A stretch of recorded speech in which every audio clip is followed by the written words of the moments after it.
Hi and welcome back to Locator Gaming. I'm going to continue playing Role Player Adventures. I'm on Adventure 4, Eye of Ulos. But before I start playing this, I have to finish up with the character advancement for the end of Adventure 3. So what I was going to do is, I've got 11 XP. I'm going to spend, well, actually first, I guess the first step of character advancement is to set the market before you spend XP. So let's set the market, shuffle the weapon deck. Got a heavy crossbow. Cost 5, decrease a black or purple die by 1 or 2. So that's only decrease, but it does manipulate black dice, and I don't have a whole lot of black dice manipulation. I do only have 7 gold. So that's the weapon. The trait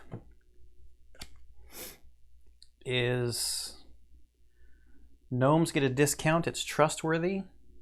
5 or 6 to any color. 5 or 6 to any color. I don't have the 8 to spin on that because I don't have a gnome, so that's an easy pass. Skill. I can flip 2 green dice, which you can't see because of the green screen effect there. Constitution, 2 and 2, so this would cost me 6 for either of the characters. As a skill, being able to flip 2 green dice might be okay. I really need some black dice manipulation here though. So I can draw a random die and set it to 4. So I have that same card, but as a 5 or a 6. And it'd be really nice to get some good scroll cards to take care of, or I mean to be able to use Newton's ability. And the armor piece here, runic necklace, is either re-roll or flip a green die. And I believe we have a piece of runic armor. We do. We've got runic pendant, which is re-roll or flip a white die. So I could play those together at the same time, and it would only cost 1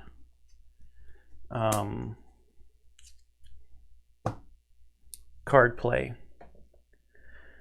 Okay, so those are out. Now I'm going to spend 9 XP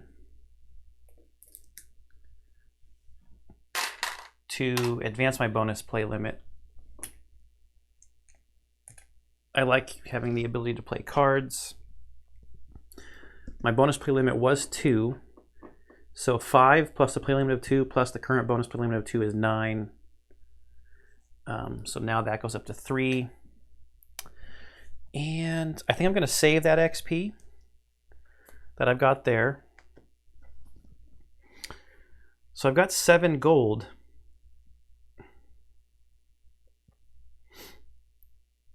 I mean, I think I'm going to buy this heavy crossbow just because I want some type of black dice manipulation. 1, 2, 3, 4, 5, 6, 7, 8, 9, 10, 11, 12, 13. 1, 2, 3, 4, 5, 6, 7, 8, 9, 10, 11, 12, 13 to 13. I get no discounts for this, so we'll spend 5 gold there.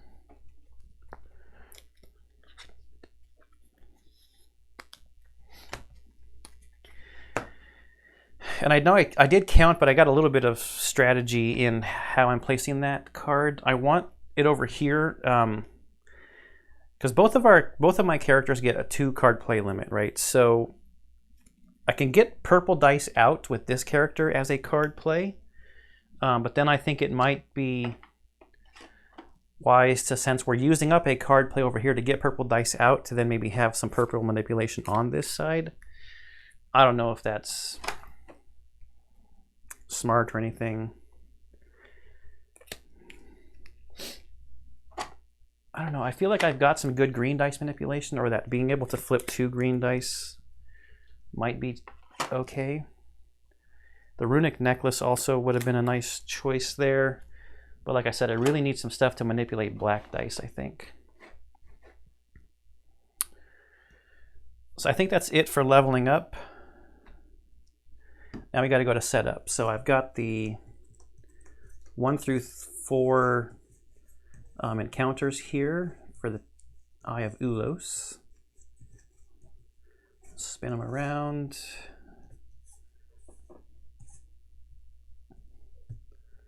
And I've got XP on A, B, C, D, and E. And I have a backstory event. 2 events for both of the backstories for Kyrion here, our construct. I don't really know how to say his name, his first name. Kairon? K-Iron? It's K-H-E-I-R-O-N. So I've got those out there. One of them is on A and another one is on G when revealed. We've got no backstory stuff for Newton Puddlewalker, who has an easy name to pronounce, over here. Okay, I think let's just get going. Eye of Ulos. Place the adventure map in the center. We did. 1 XP we did. We got our gold and our XP. Title cards, we've got those. If you have the title Infected, reveal discovery card 102. We do not have that title. Hand cards, encounter tokens 1 through 4. Your adventure begins. After a long night in Undercity, purging an outbreak of vampirism, you return with Commander Zalek and find the capital in a state of unrest. An explosion shakes Terran's arena, and you hear screams spreading through the streets. While your commander fears a Dragul assault, you know a different group is behind this violence. Surely the Starlit Door are carrying out their plot to attack Sebek. Suddenly, a sudden boom shakes the city. Streaks of purple energy crackle in the sky, opening an interplanar rift to strange heavens and the red moons of another world. Your commander turns to you. No rift can form without an object from another plane, he says. Some foe or foul has opened the king's Dergolium chamber and left its treasures exposed. You watch as the rift expands downward, slowly approaching Sebek Palace. We have much to do, says Zalek grimly. First to the arena, then we seal the rift. He charges off, expecting you to follow him. To your right lies the Temple of Ulos, looking peaceful in the morning light. You remember the temple was circled heavily on the Starlit Doors map back in Undercity. Place your party marker at location A. Read entry A. Excuse me. Barracks. If there's no XP at this location, A1. Otherwise, collect the XP. And once we do the, or when it says we can move to another location, then we have to do that. Before you leave, you are greeted by Minthrock, the Minotaur gamekeeper, and his partner, Shortet, who are arriving to work at the King's Guard Menagerie. They both look up in awe at the rift in the sky. You know, Minthrock says to his mate, I've been reading up on prophecy since the invasion started. Listen to this. You shall know my time is nigh when red moons float through Sabak's sky. You can't get more specific than that. I don't know, says Shortep, scratching his head. Could mean anything, really. While the Minotaurs debate ancient verse, you find an old pry iron leaning on the wall of Minthrock's shop and decide it might come in handy. Reveal discovery card 89. So we're going to get an item right away, it looks like. Pry iron. Yes, so it cost a fatigue to use, unfortunately. Pry iron 89. 1 fatigue to use.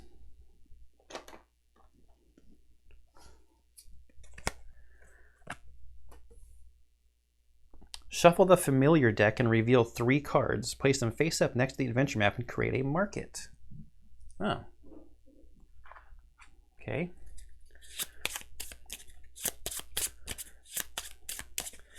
I don't think I've shuffled this deck before. Do a little, not that it really matters probably. pile shuffle, unless they were like grouped by similar colors. I don't know. Shuffle the familiar deck, reveal 3 cards. Where should we make a market? Just on the bottom of the mat, maybe. While at location A, you may buy cards in this market for their price. If your king's favor is 2 or higher, the price of each card in this market is decreased by 2 gold. Oh, it's not. It's only 1. If you have the title Starlit Hope, go to A2. All right, let's look at our familiars first. 1, 2, 3. So we've got Blood Badger, which is red and green. Costs 6. We've only got 2 gold. Ice Bear is blue and red.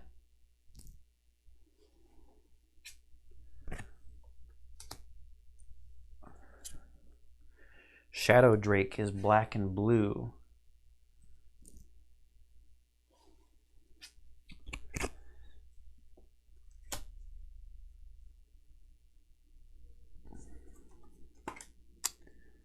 Well, I would have much rather have saved my money for one of those, I think.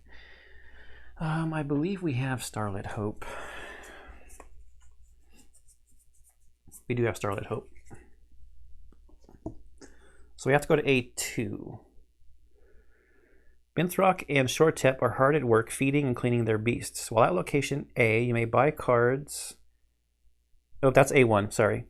You remember what the Starlit Door told you last night in Undercity, urging you to meet them at the Temple of Ulos at dawn, no later. Zalik will need your support at the arena, though. He could face grave danger if he goes there alone. While at location A, you may buy cards in this market for their price. If you're in just 2 or favor, we already know that. And buy a familiar, use an item, or move to another location. So now we have to go to the backstory book.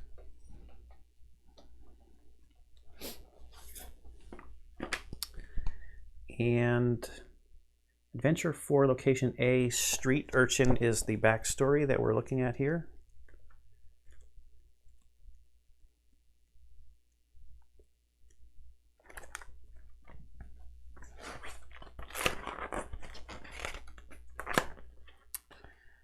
Adventure 4, location A, Barracks. A young orc with long black pigtails approaches from the street. She introduces herself as Mina.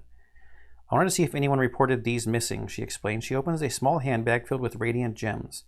Minthrock's eyes widen with surprise, but it's clear to you that the girl is running a scam. You pulled the same con when you were younger. She'll request a reward far less than what the gems should be worth. The trick is the stones are fake. You're not a street urchin anymore, but a member of the King's Guard. You may admire the girl's nerve, but you're duty-bound to report her crime. Help the girl con Minthrock out of his gold, or warn the Minotaurs it's a scam. We're right in the middle between lawful and chaotic, and we're good. I hate to go against people that are running a con we used to run, but I think our current character would probably warn the Minotaurs. So 4-3. Move your alignment marker 1 to the left. Okay. When you suggest the gems are fake, Mina becomes indigent. Well, if you don't want them, she suggests. No, the Minotaur says. I'll take them for inspection, but there's no reward. He grabs the gems and carries them back to his bunk. Mina whispers to you in a harsh sarcasm. Thanks a lot. After a brief conversation, you discover that she too escaped from the woodland orphanage to try her luck in the big city. You're going to help me earn some coin, she demands. You owe me for the coin you just lost me. Learning that you used to run the same con, Mina decides that she is now your apprentice.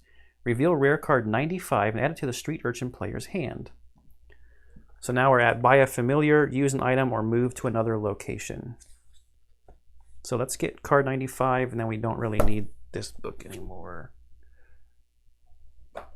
Rare card.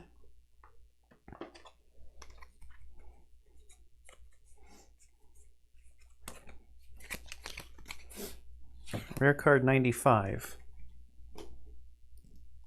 So once per adventure, return a die from the dice pool to the bag, and then I get 2 random dice. Once per adventure. I don't know why that camera all of a sudden looks a little fuzzy.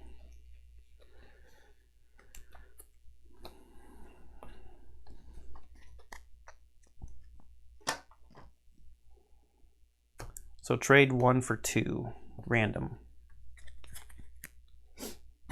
And we're done with this, but let's keep it out for when location G is revealed, because we're going to need it. Okay, so I don't think we need to use our pry iron here. Doesn't really make that much sense. Can't afford any of the familiars. So we're going to move to another location. So do we keep going with the starlit door? I mean, we're at a favor of 3 with them. We meet them at the temple, or do we go to the arena? I think I want to hang out with the commander, so I'm going to go towards the arena, but we got to stop here, and that's encounter 2. So 4-2. If you have any of the titles, Lady Amelia's Sorrow, which I think we do. We have Lady Amelia's Sorrow. Lady Amelia's Secret, Karina's Pyre, or Secret Corpse. Go to 4-7. If you have the title Lady Amelia's Secret, go 37. If you have the title Karina's Pyre or Secret Corpse, I don't think we have any of those. No. Lady Amelia Duntham, Royal Councilwoman, walks in the center of an otherwise quiet street. Her eyes are unfocused. Her face hangs heavy with sorrow and fear. She must have received word that her daughter died in the catacombs last night. You do not know if you were named as the executioner. The councilwoman is without guard, distraught and alone in these dangerous streets. It's not clear how she might react if she recognizes you as her daughter's killer. Maybe it would be better for you if she didn't make it home. Should we offer to escort her home? Or let her wander off and meet her fate? I mean, we were just doing our job. I think as King's Guard, she's a councilwoman. There's weird stuff happening in the city. I think we would take her home. It's a Constitution and Charisma check. We've got a ton of Charisma.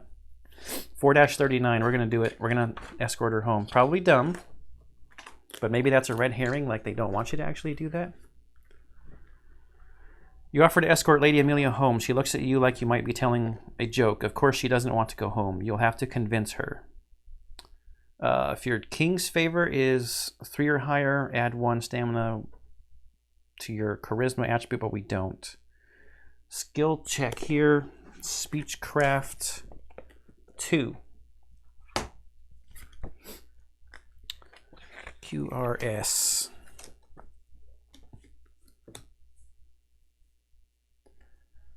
So dice limit is 6. 2 purple, 2 green, and a white or blue. I can get purple with a card play. I can get 2 purple, in fact. Right? Yes. That is a card play, though.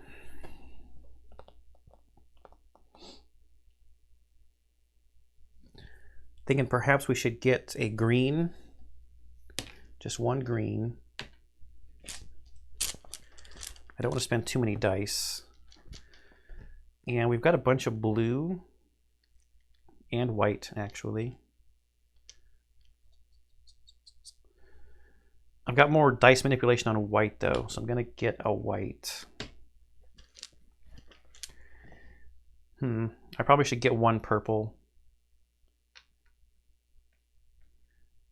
That's fine. I got 3 bonus plays, so we're going to get 5, 7. We're going to get 7 card plays.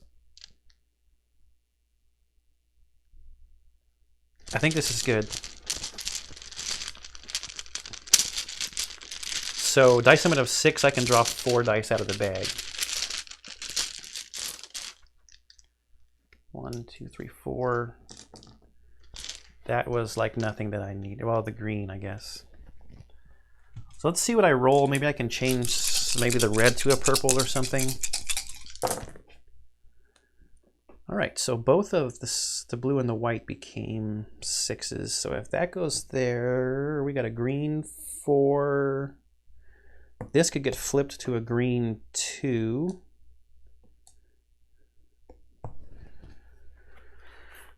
I think I have a green here. I've got negotiate. That's a blue or green flip.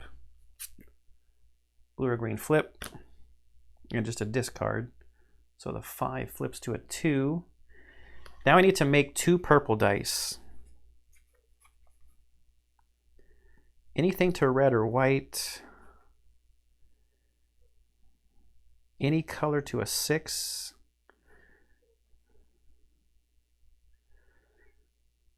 I can flip and or decrease white, but I need to change the color, right? So I've got red to any color, and I know I've got a red manipulation.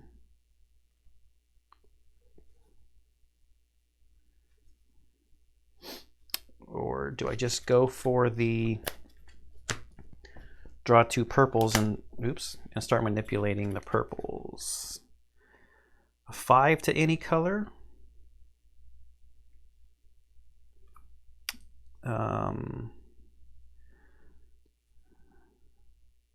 Any color to a 5 doesn't really help me. Could re-roll black or purple. I could flip green or red. So I could flip this red and turn it to purple.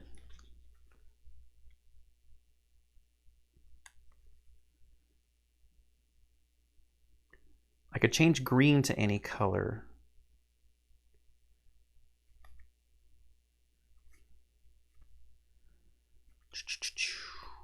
I could plus or minus purples.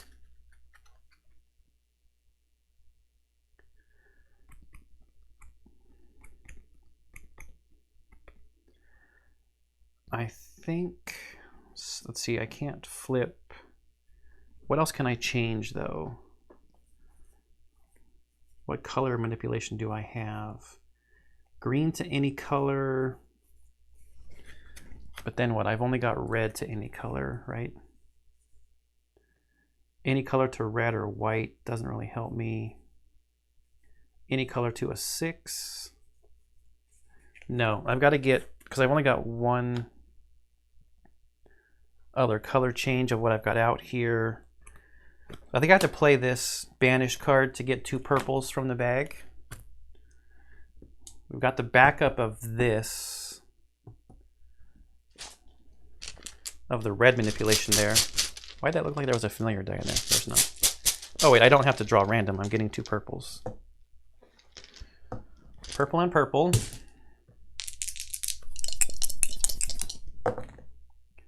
Got a 1 and a 5. Okay, so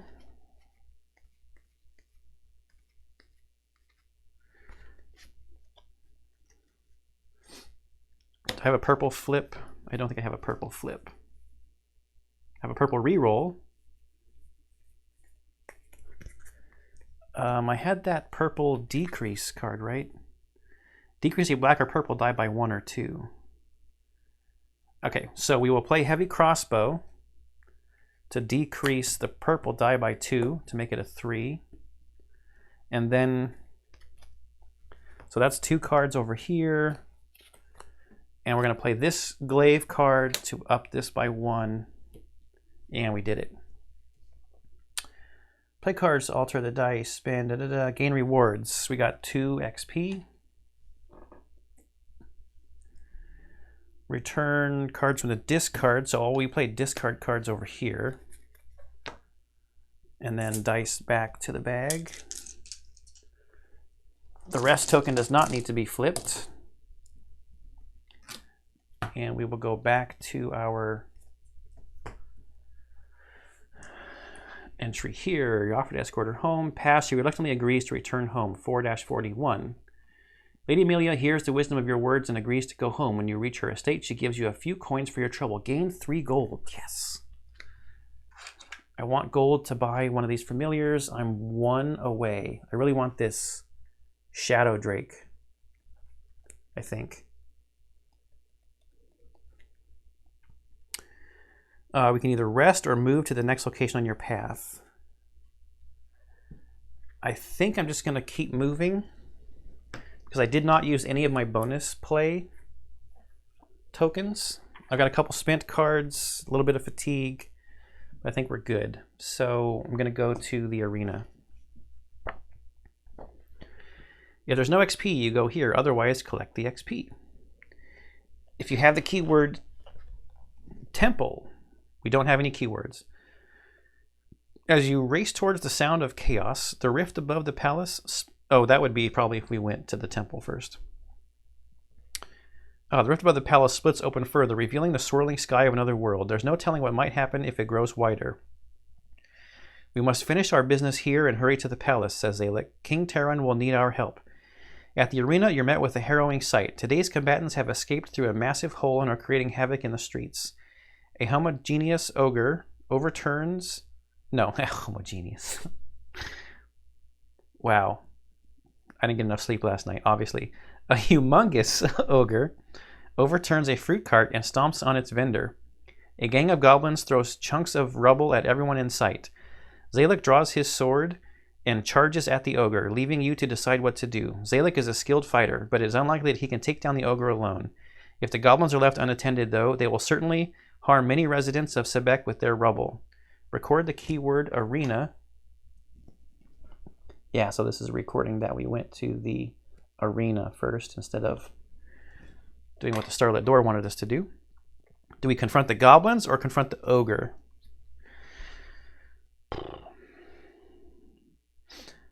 If I was in this situation, I would probably say that let's hope Zalek can hold his own, but we got to help the civilians first. So confront the goblins, B3.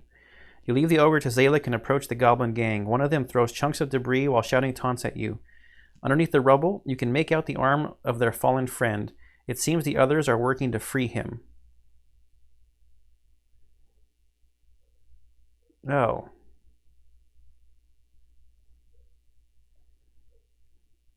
Well, shoot.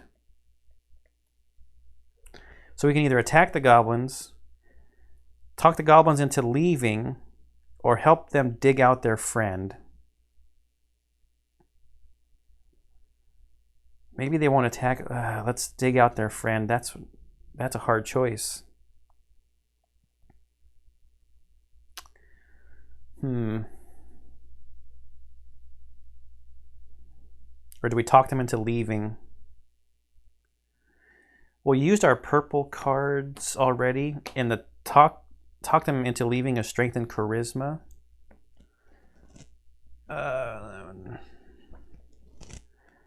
Help them dig them out is constitution, which is green, and strength.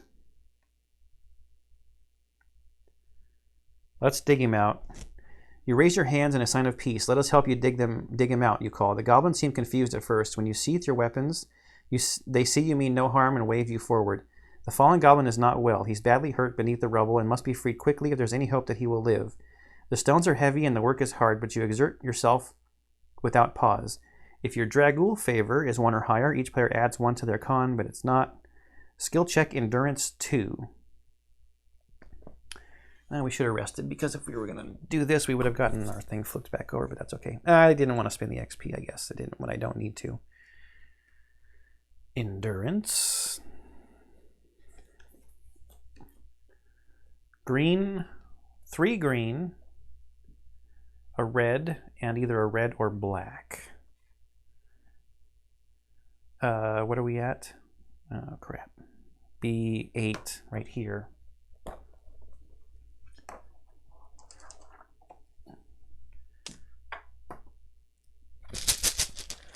So, am I going to buy any dice? Wow, that's a lot of green.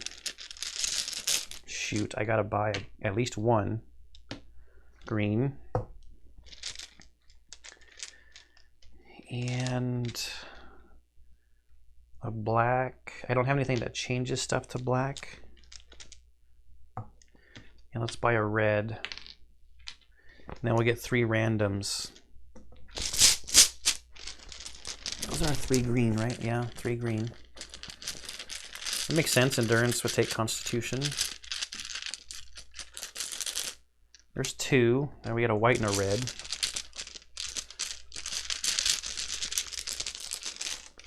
At least I can, oh, green. I can change red into green if I need to. And none of those are 5s or 6s, which I have those dice that I can get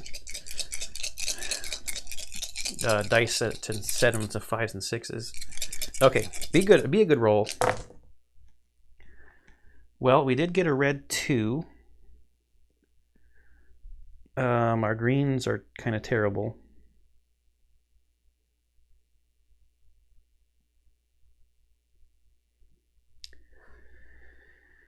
I do have a, oh, I have a manipulate 2 green dice. Yes, so we're gonna play Spiked Shield for sure, probably. We got a green 4 and a green 2. Now I need a green 1. How am I gonna do that? I can't make black dice. I don't think I can flip black dice. I mean, I've got a red 4 here. That could fill that spot, but I need a green 1. How do I make a green 1? Oh, I have green to any color, right?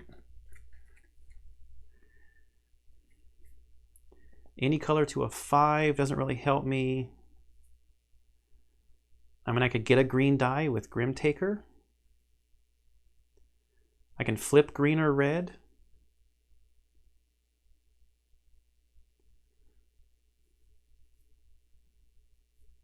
Green to any color.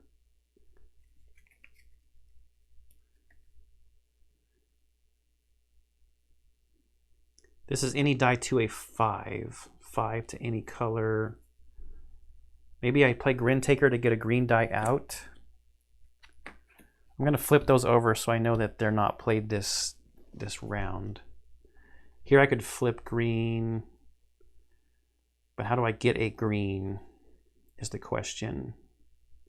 Any die to a 6.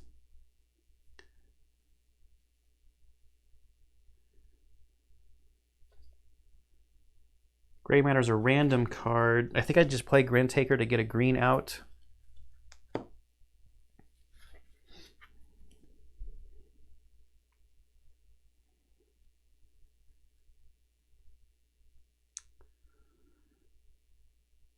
Well, wait a minute. Any die to a 5, then a 5 to any color.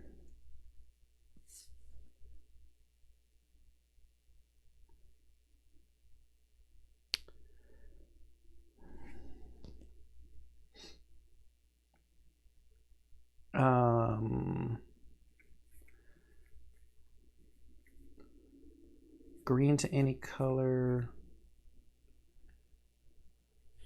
If I could just make this white one green, but I can't. I could flip blue or green.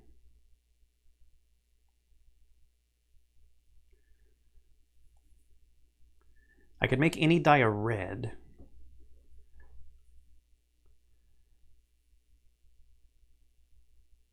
Can I set any? I could set any color to a 6 and then flip it.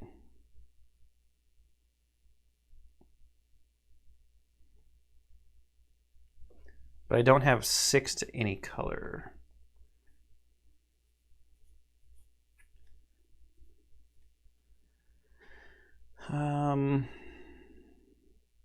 If I flipped a white, if I flipped this to a 5, then I could make it green.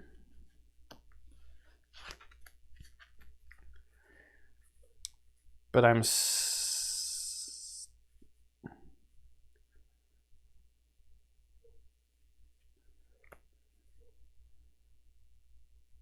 or do I just go for any color to a 6? I don't have any more manipulation of green. If I could make it red with something, then I can turn red to any color.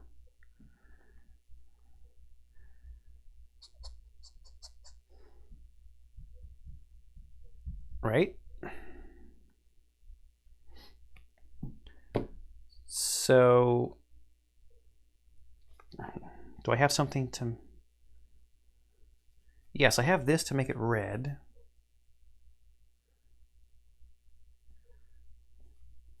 Okay, so as a white die, don't I have, let's see. I haven't played any cards over here yet. With this many cards, I always sit here and think like, it's got to be possible, right? Okay, and if I play this spellbook card to manipulate this white die down to a 1,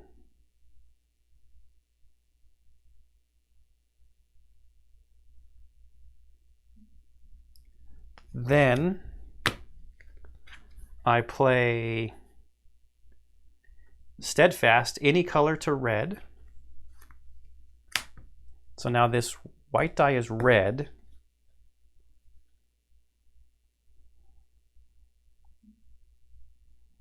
Then I've got to do a bonus play to play Relentless, red to any color. So this now red die becomes a green die. Okay.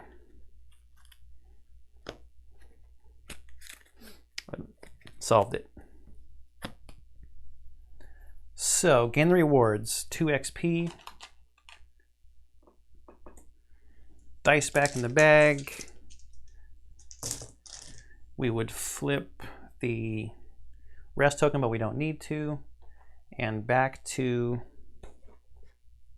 B8. Oh, we get our discarded cards back, not our spent cards. You free the goblin while he still breathes, B15. You successfully dig the goblin out of the rubble. His friends express their gratitude and pick him up together to carry him away, running toward the palace with the ogre by their side. When you're gone, you turn to see Zalek wounded, but still standing and not pleased with what you've done. He races off toward the palace without another word.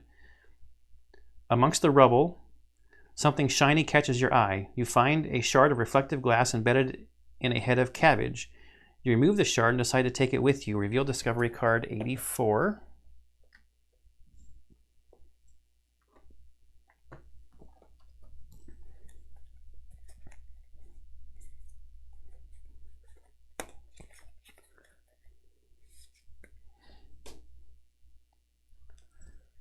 Shard of reflective glass. Doesn't take any fatigue to use, which is always nice.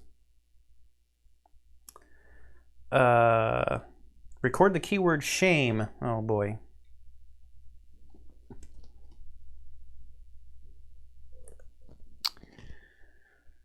Dragul favor goes up 1.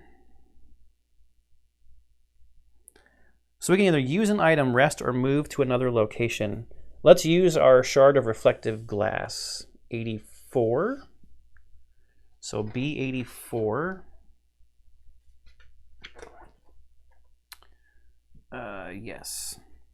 Where are you? Gazing through the shard of reflective glass, the world looks more colorful somehow, more alive. You're struck by an overwhelming feeling that there is more to reality than you know.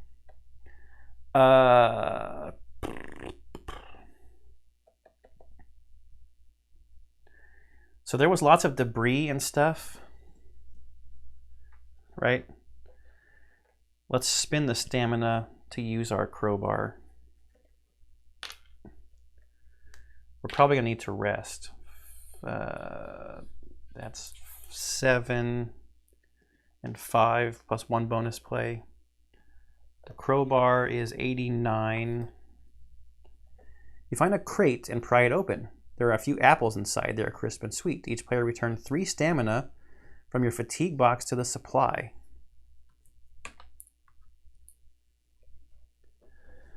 That's nice, but I still think we should rest. Get cards back. But do we expend XP? Maybe I don't spend XP. Just maybe get cards and stuff back. I want gold. I want gold. I don't want to spend another stamina to combine the items, so we can either use another item, rest, or move to another location.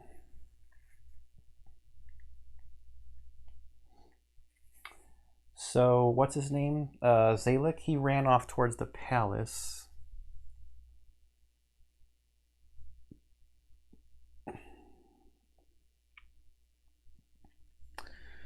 I think I want to, well...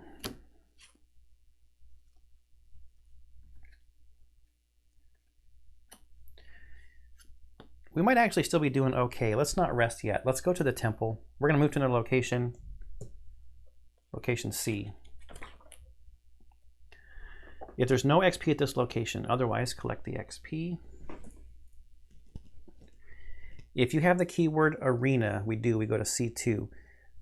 Built long before the strife between Nalos and the Dragul, the white columns and domed ceiling of this temple enclose a massive sanctuary, populated with statues of all the many gods of every race of Ulos.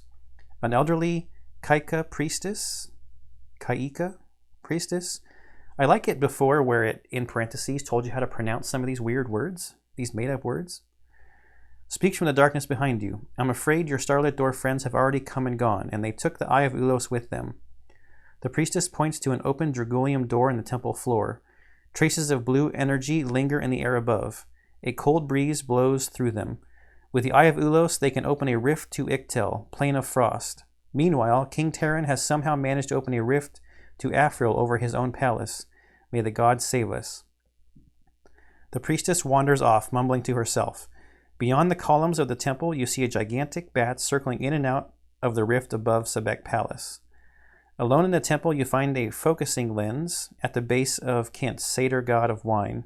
It seems someone was studying this idol closely. Reveal discovery card 76.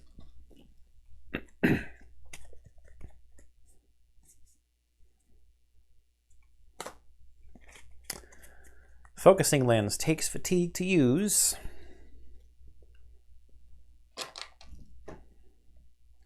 Can use an item, rest, or move to another location. So that's what we just got. Focusing lens. I think my card camera needs a new focusing lens. Let's use our shard since it's free. So C84. You don't have to record any keywords or anything? No.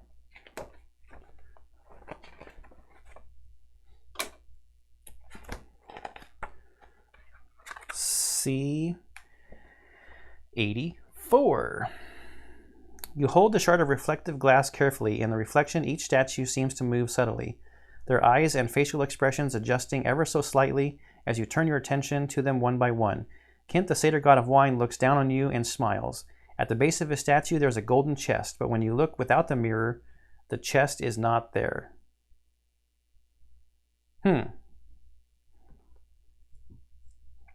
Use another item, rest, or move to another location.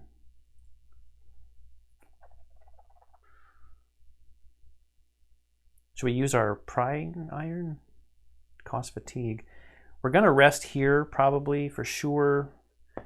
So I'm okay with getting some fatigue using items, I think. So let's use our prying iron.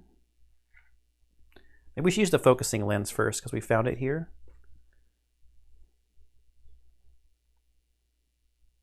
Let's use the focusing lens, 76. With the focusing lens, you carefully inspect the base of the statue of Kent, satyr god of wine. In fact, you find nothing unusual at all in the temple. But then the lens only magnifies what ordinary vision can already perceive. Perhaps some other way of looking around the place would reveal more. So we already did that. We used the shard. Let's use the prying iron. 89. It occurs to you that you could try to pry the gems from a statue. No one in Sebek would care too much if you stole from one of the Dragul gods. The idol of El-Rol-Ek Kazat. See, this one has a pronunciation in parentheses. Lord of Kobold fertility, has some particularly nice emeralds, but perhaps the gods themselves would be displeased. Oh, we're taking the gems. I mean, it costs us a fatigue. Take the emeralds, go to C17. You pop the emeralds from the statue of El-Rol-Ek Kazat and stow them away. Now you can't shake the feeling that all the statues in the hall are staring at you, judging you sternly. Gain 3 gold. Yes. 1, 2, 3. Drag will favor -1. Use another item, rest, or move to another location. How about, let's see, we've got 4 and 6.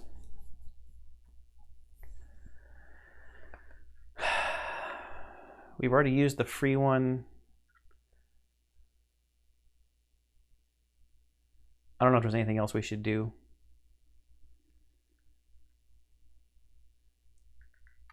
Four and 6 is already a lot to take away spending 1 XP. We're going to walk back and buy a familiar, because now we have 8 gold.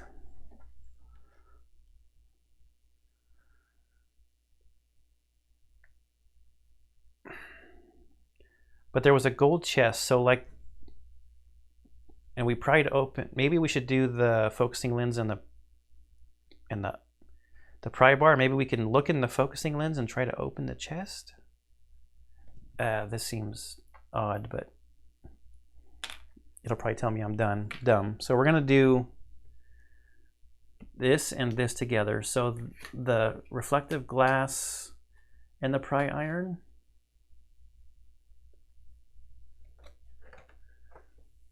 $84, $89. Looking through the reflective glass, the statue seems alive. Continue to C63. You back up to the satyr idol of Kent, god of wine, who smiles at you and points at a golden chest at his feet. Okay, yeah, we saw that. You wedge your pry iron into the chest and pop it open. A shower of silvery light pours forth and fills your heart with joy and confidence. Reveal rare card 35. Yeah, I knew it wouldn't just talk about that chest for no reason.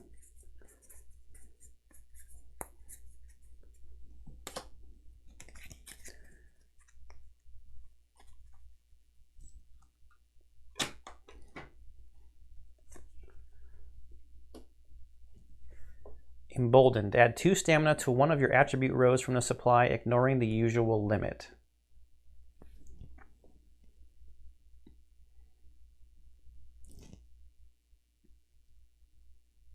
That's better focus. Okay, I guess I got to give this to somebody. What were we on 63? So use another item, rest, or move to another location. That is rare card 35, yeah.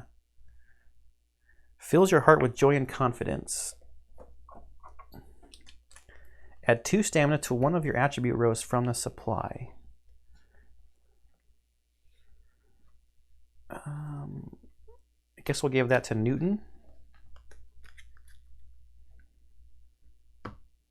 So if we have an extra card play at some point, we can just add some stamina to one of our rows. Any other combination? 76, 89. The focusing lens said only things that you can already see. I don't think so. I think we're going to rest and spend 1 XP. Just get our cards back. And we got to flip the rest token, put the bonus play back up there. We'll take a red and a green, reflecting their classes. So 4 and 2. Kind of needed more than that. 1, 3, 1, 2. This is 5 here. Not a good roll for Newton.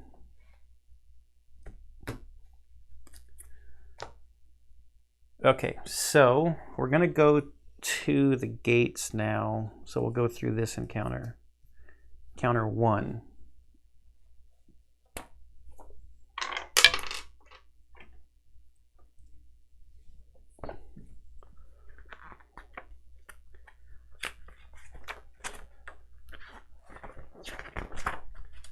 4-1. From the corner of your eye, you notice movement in an alleyway. Treading cautiously, you spy a familiar half... Oh, wait. No. Back up. We'll go back there. What am I doing? Move to a location. Barracks. I'm pretty sure that we can just go and buy something. There's no XP. Go to A1. They're there, hard at work cleaning their beasts. We can buy a familiar. Use an item, rest, move to another location. Yeah, we're going to buy a familiar. Our King's Favor is not greater than 2. It's only 1. Maybe, if we could have helped... If we would have helped Zalek, maybe our King's Favor would have gone up. Oh, I wonder if we're going to do something that will make our King's Favor go up. Then it would make this stuff cheaper. That's all right. I want it now. 1, 2, 3, 4, 5, 6. Shadow Drake. So we get the blue and black familiar die. And we add it to the bag. So it can be drawn randomly. Or we can pull it from the bag with our card here. If we draw it randomly, then we have the opportunity to re-roll it with this card.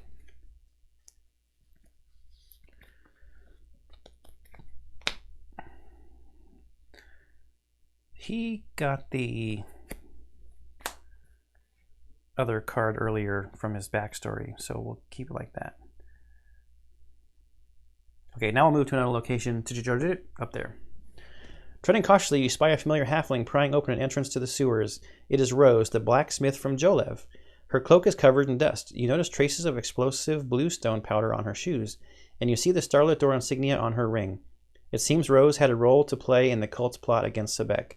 Sneak up on her while she is distracted. That would be a combat. Approach Rose to talk. Allow her to escape. Let's approach her to talk. We were friendly before.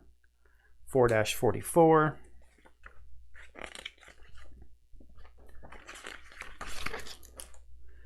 You call out to Rose to avoid startling her with your approach. You indicate that you mean no harm and only want to speak to her. If your Starlit favor is 2 or higher, it's 3. Each player adds 1 to stamina to any of their attribute rows from the supply, ignoring usual limits. Let's go wisdom and intelligence.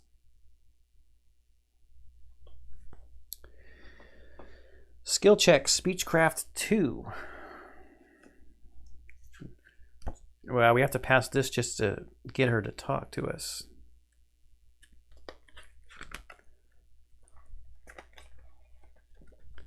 Thiefcraft, stealth, speechcraft. We've already done one of these.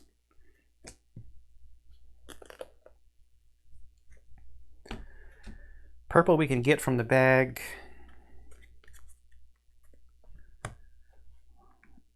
Let's get a green. And a blue. I'm gonna take 2 over here for blue. Because we already have 6 fatigue on this side. And purple we can get from the bag. Let's just draw 4 random.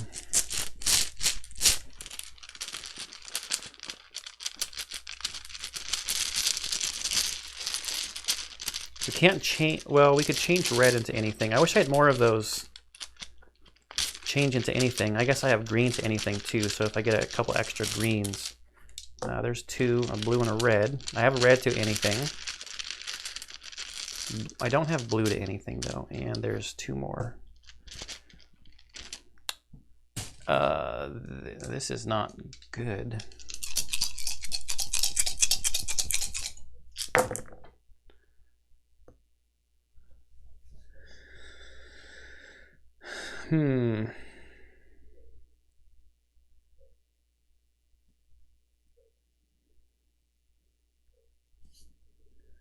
Well, I have a card that I could plus the blue die for there. I can plus the green die. But it'd be great if I could get another green die out of the bag.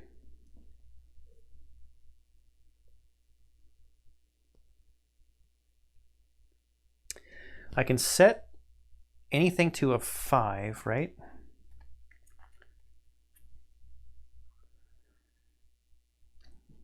Somewhere I can set anything to a 5.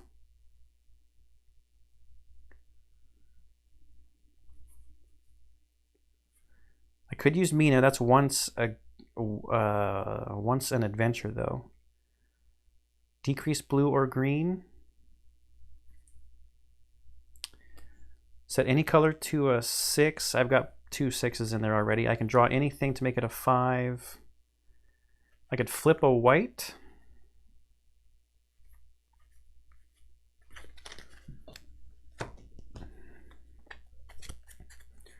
Or do I just go for the 2 purples and then see what happens? I think first I'm trying to figure out the green, right? Don't I have 5 to any color to a 5? It's going to be a lot of bonus plays if I'm spending all the cards on this side.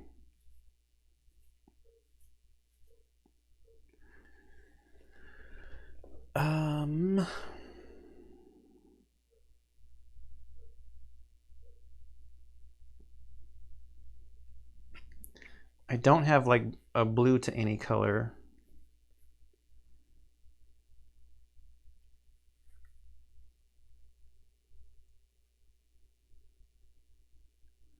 I have red to any color over here. And I have the blue manipulation to change this. And I've got green. So that would be 3 card plays over here for these 3 dice. So let me get the purple. We'll play Banish to get 2 purple dice. So I haven't manipulated actually or placed anything yet. Because I can't change any of those to anything to deal with here. So yeah, there was no purple familiar. We get 2 purple dice with our Banish. Oh, look at that. 2 and 3. And hopefully this is close. Okay, I got a 2. And a purple 6. Do I have a purple flip?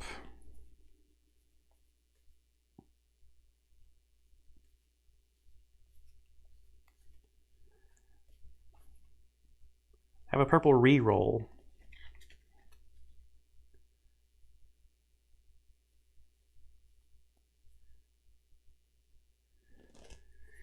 Purple re-roll. 5 to any color. Oh wait, actually, what am I doing? There's a white 6 right there.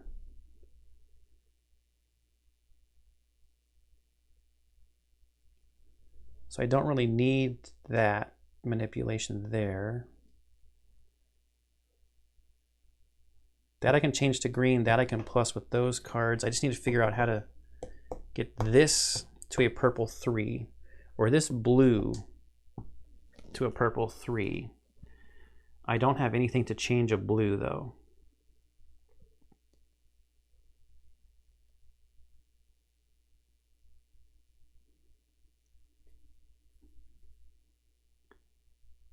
Five to any color. I don't have a purple flip, I don't think. Purple reroll. Decrease a black or purple die by 1 or 2. Oh, if I make...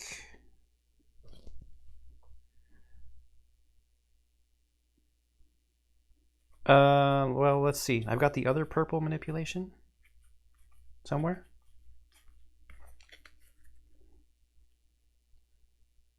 I decrease it by 1 with the card over here.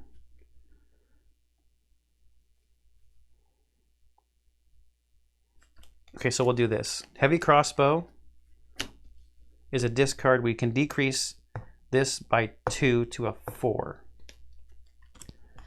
Then we got to play our glaive to make it a 3.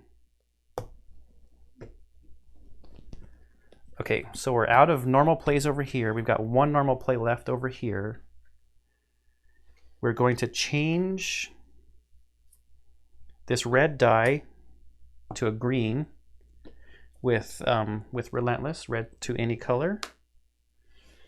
And then we have to do a bonus play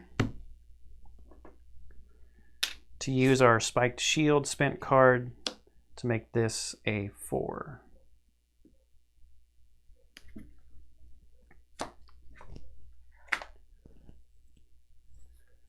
Alright, we only ended up using one bonus play.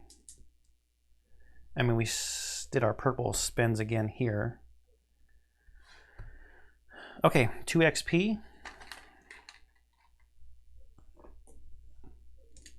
Dice come off. Discards go back in hand. My class abilities aren't that awesome, unless I had a bunch of scroll cards that I wanted to play. That's the Speechcraft. Oh, we get to flip the rest token because we did a skill check. And now we're back to here. She agrees to talk. 4-48. Rose shakes your hand. Today's mission has been a success so far, she tells you. Please make sure you attend to the needs of the palace. There's an object of power hidden there. Rose takes her leave politely and escapes into the sewers. Reveal title card 33. Our Starlit Hope goes up 1. We can rest or move to the next location on our path. We need title card 33. Attend to the palace. So is she like... Which side is she on? Saboteur's accomplice. After Terran's arena was destroyed, a massive explosion, you discovered that the saboteur was Rose, a member of the Starlit Door. When you found her, you did not attempt to prevent her from escaping into the sewers.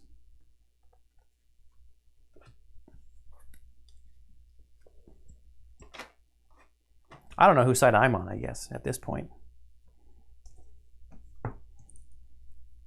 It sounds like the Starlit Door, since our favorite with them is a 4. 4-48, it was rest or move to the location we were going to. Do I need to rest? I've got 2 bonus plays. What's going to happen at the gates? I really want some XP to be saved up. 6 out of 18, 4 out of 18. I think we're good. So we'll just keep going to the gates. Is location D.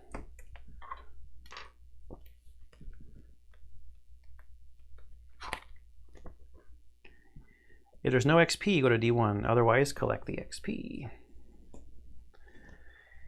If you have the keyword rubble, if you have the keyword cabbage, were we supposed to record the keyword rubble? Uh-oh, hang on. Because we saved that guy? No, we got shame from doing that, didn't we? Yes. Otherwise, continue reading. At the palace gatehouse, a group of goblins and a massive ogre do battle with the palace guard. On top of the palace wall and well above the fray, several nobles have gathered to watch the battle as if it were a bit of sport. The arena has come to us today, you hear one of them comment, and the other nobles chuckle. Safely behind the palace gates, they have never known danger, but even during the worst year, not even during the worst years of the Dragul invasion. Over their heads, the rift is steadily widening and creeping lower in the sky. Meanwhile, both the palace guard and the Dragul are fighting for their lives below. Do we join the palace guard and fight the Dragul, or do we join the ogre and goblins in their fight against the palace guard? Well, we can't fight against the palace guard. So we join the palace guard in D14. I mean, we saved that one goblin's life.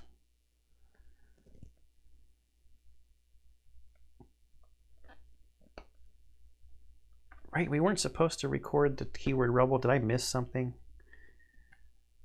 B.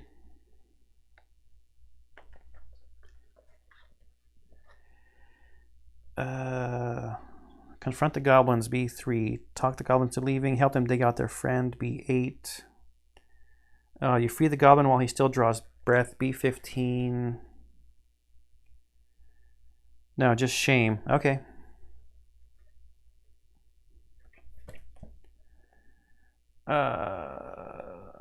Join the Palace Guard and fight the Dragul, D14. You join with the guard in attacking the Dragul. The ogre lets out a tremendous roar and brings his fist down upon you. The goblins leap about, tearing at you in a frenzy. King's favor +1. Could have got a discount. I could have afforded 2 familiars. I knew that was going to happen. Combat. We have a cornered ogre plus goblin. Okay, so there's 2 enemies. I know there's something about this. Ogre 42, goblin 22. Oh, that's a lot. I should have rested. No, there's no purple on there.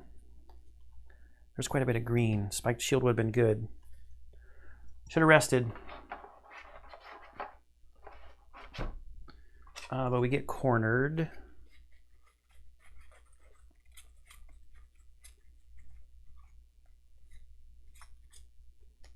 Where's cornered?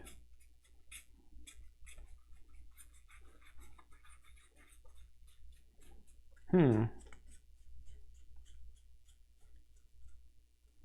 we go. Cornered. For some reason it was in the bottom.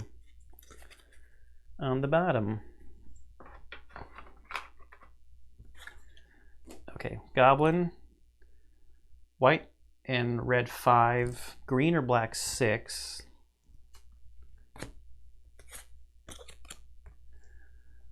Ogre. White 1. 5 and 6 black. Bummer. Green 6. Red or green 6. Red 5. I have a lot of 5 and 6 manipulation.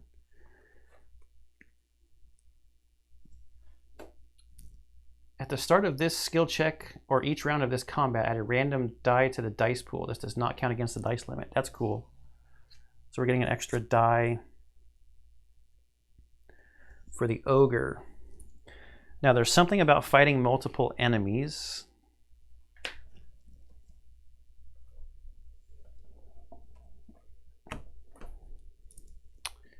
Where is the rule book? Oh, it's under the backstory codex.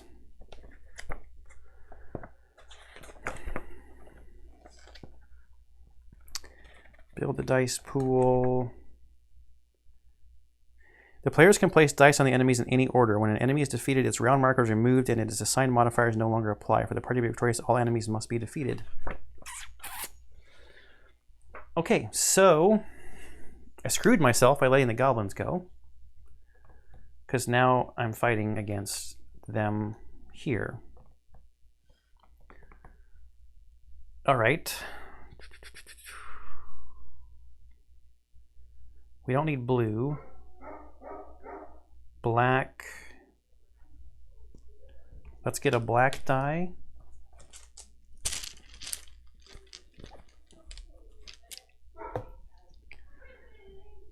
A red die.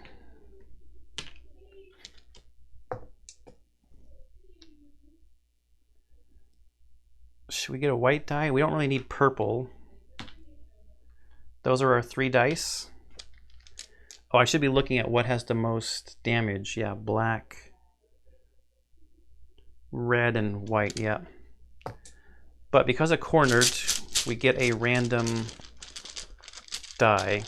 And I may be using some card play to get some more dice out here. Be green or black. Okay, it's green. Good.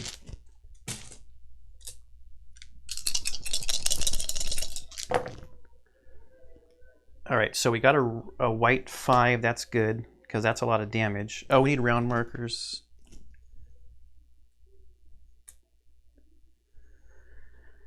Red 6 is not a lot of damage.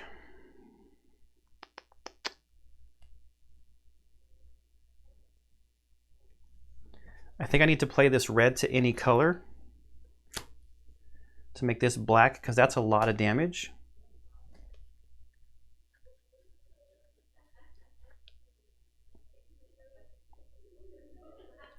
I need to flip these over to make sure I'm keeping track of how many cards have been played. I can't flip a black die.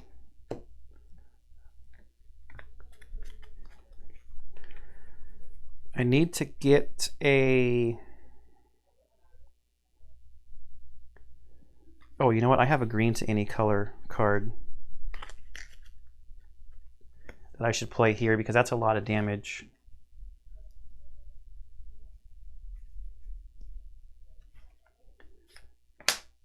I'm going to play that green to any color to cover that damage. And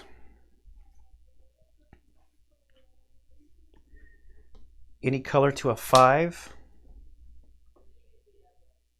to cover that. So that's 2 cards.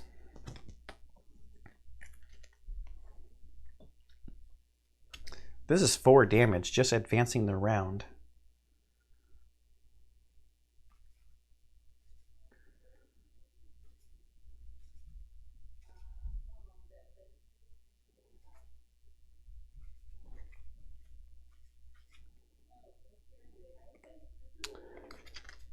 I could get a die.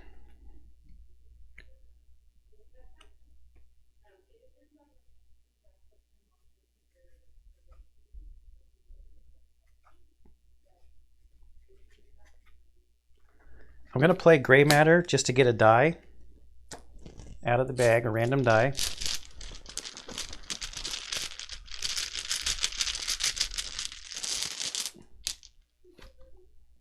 Okay, I got a white die.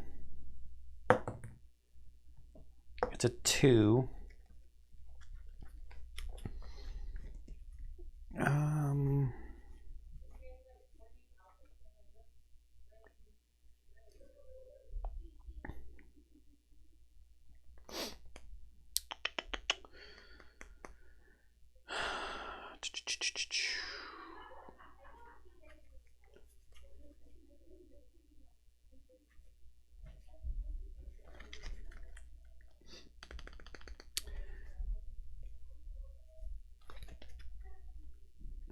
I'm not going to use my bonus plays yet. I'm going to flip this to carry over this die to the next round. And we'll take our damage. So 1, 2, 3, 4, 8, 11, 12. Uh-oh.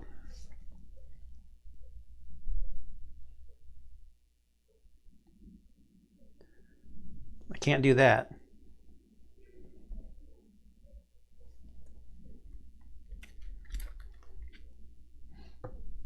I got to try to cover up this 3.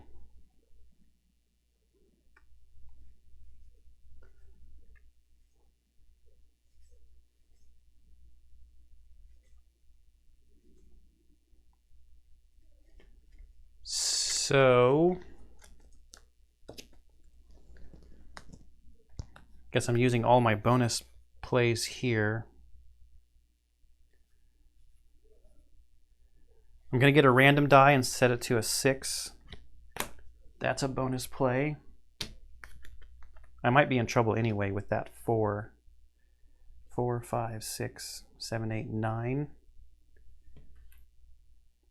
And 9 is 18. Uh-oh.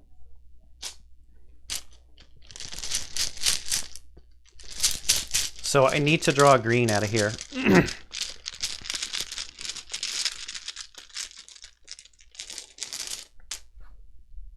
I got purple. I set it as a 6. But then I can set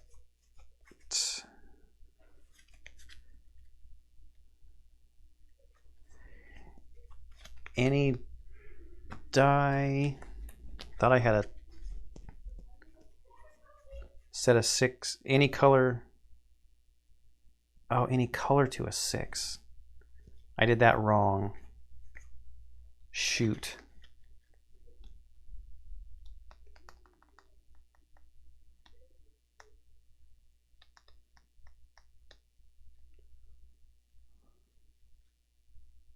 I've got 1 bonus play left.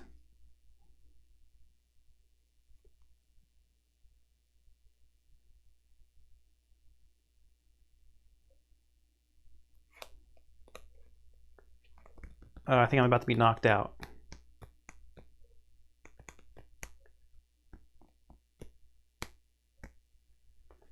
All because I didn't rest.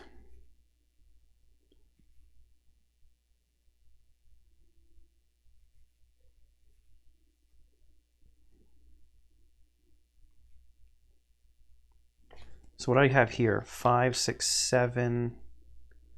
No, I can't cover. I got to cover that green 6.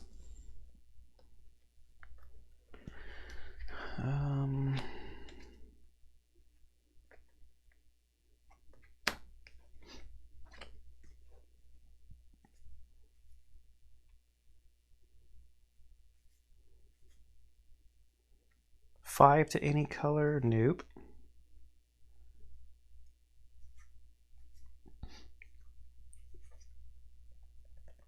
I can't do it. So I think we're about to be knocked out. 1, 2, 3, 6, 10, 11, 12.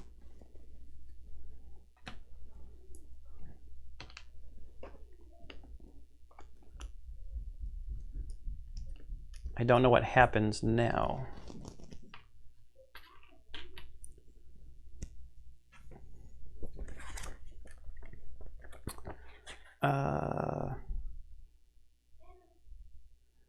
The amount of stamina players' fatigue box is equal to their current health. They immediately become exhausted. Any more stamina that would be added to their fatigue box is ignored until they are revived. Okay, so it can only go up to 18. 14, 18. Exhausted players cannot play cards. There are 3 ways to remove stamina. The entire party is ever exhausted at the same time. The storybook will instruct the players to mark the next box on the death track and read the corresponding death entry, but it hasn't told us that yet. So we go over here to defeat. You were thrown aside. So actually, so the combat is over, I guess.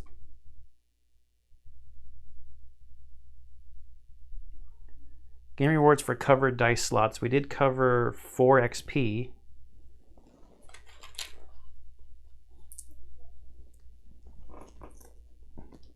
And we clean up.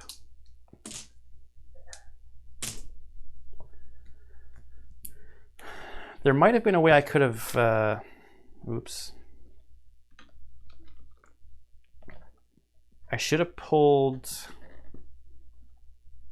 a green die, and then I could have played the set the green die to a 6, any color die to a 6. You're thrown aside, D16. Oh wait, let me finish cleaning up. Ogre, Goblin, and cornered. The drag will overwhelm you and the palace guard. They drive you back while the nobles boo from the battlements. The goblins and ogre are about to enter through the gate when a wave of dizziness sweeps over you. The rift in the sky above opens wide and races downward, splitting into the palace itself. The nobles scream and run wildly. The drag will flee from the palace. Strange, translucent, gray figures walk from the rift and onto the palace grounds. The wounded and weary palace guard rally themselves as best they can, abandoning the gate to rush inward and confront these strange visitors. Come with us, they call to you, for King Taran, for Nalos. If your entire party is exhausted, mark the death track and read the corresponding entry in the Tome of Encounters. Okay. Death track 1. We will have to come back to that book Tome of Encounters.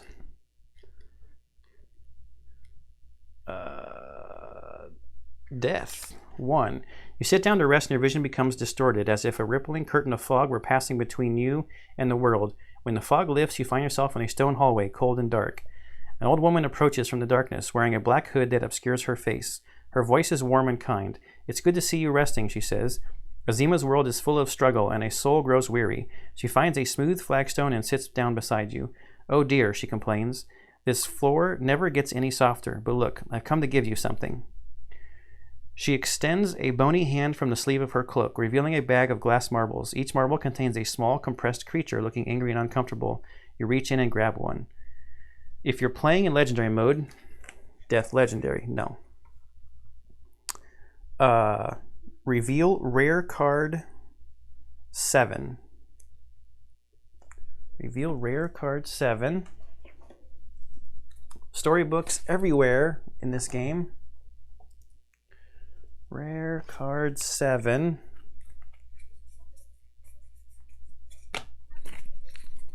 Whoa. Fiend of Confinement. Adds 3 red dice. Why is that so blurry? Fiend of Confinement. So it adds 3 red dice, but it can only be used once? Is that what that means? I think that's what that means. And then you got to get rid of it. This card is returned to its deck when played. Yeah, so one-time use. We can add 3 red cards.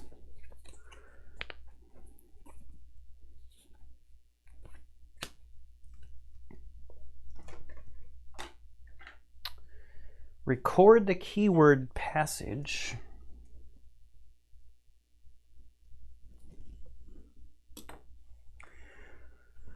Roll 1 die, then remove all XP from the party journal that exceeds the roll result. For example, if you roll a 3 on the die, remove all but 3 XP.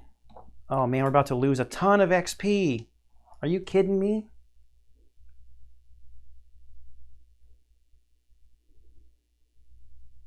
Holy cow.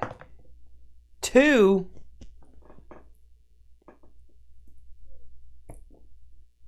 Holy cow.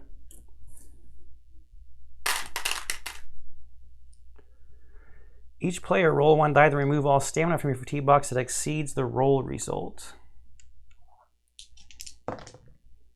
5 and 5.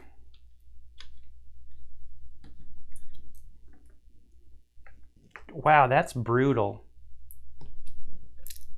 I just lost a ton of XP. Each player remove all bonus play tokens from your fatigue box and return them to the party journal. Fill your attribute rows to their attribute limits. So this is kind of like resting, I guess.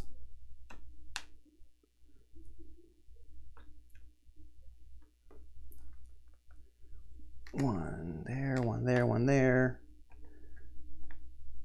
One there because that one's over. Return all your spent cards to your hand. Oh, discards should have gone back at the end of combat, I guess.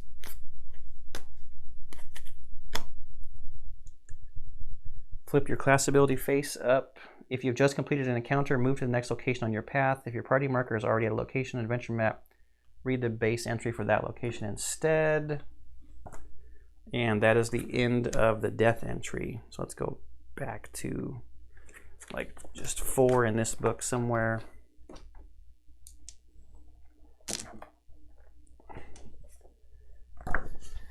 Okay, so D16. Use an item, rest, or move to another location. Let's use our free item, D84. You look through the shard of reflective glass at the rift in the sky where the moons of another world hover. Through the glass you see no rift, but 2 skies blended, their moons and their orbit together in harmony.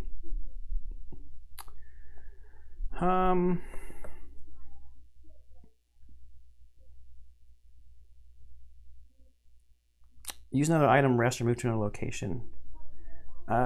There's nothing else really I think I want to do here. I don't want to get a bunch of fatigued. We need to rest. We got our stuff back. Bonus plays are up there. Let's rush into the palace. We don't really need to do an encounter because I would normally do one of those to flip our rest token, but it's already flipped. This is Palace Gardens E. There's no XP, go to E1, otherwise collect the XP. Oh man, I lost so much XP. It's disappointing. The Palace Gardens, ordinarily a place of beauty and tranquility, now serve as the eye of an otherworldly storm. The rift crackles overhead as it tears downward into the king's quarters to the east. Screams and calls of alarm come from that direction. By contrast, the great hall to your south remains silent and undisturbed by the rift. No visitors from beyond the rift walk the garden with you, but it seems something passed through recently. The remains of several plants still hiss and stem, reduced to corroded gray glop in trails that lead toward the king's chambers. On a pedestal in the center of the garden rests a magnificent mirrored chest. Through a round spy hole in the front, you see a colorful glass wand inside, reflected many times over in the mirrored interior of the box. The royal gardener, Mindel, an elderly elf woman, whistles while she tends to the garden. Reveal discovery cards 9 and 33 and place 1 XP on each. So these must be locations since it's telling us to put XP on it. 33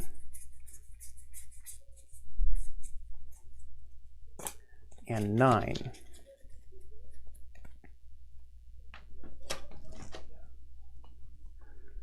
So Great Hall and Terran's Chambers. So 4 diamond, like right there. And circle 3. It's like right there.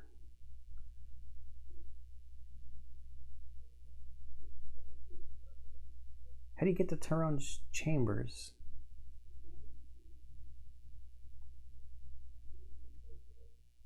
Diamond 4, it's in the right spot.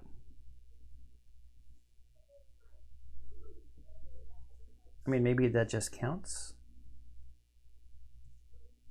I guess coming from the gardens. An XP on each. And G, when revealed, is where our backstory is.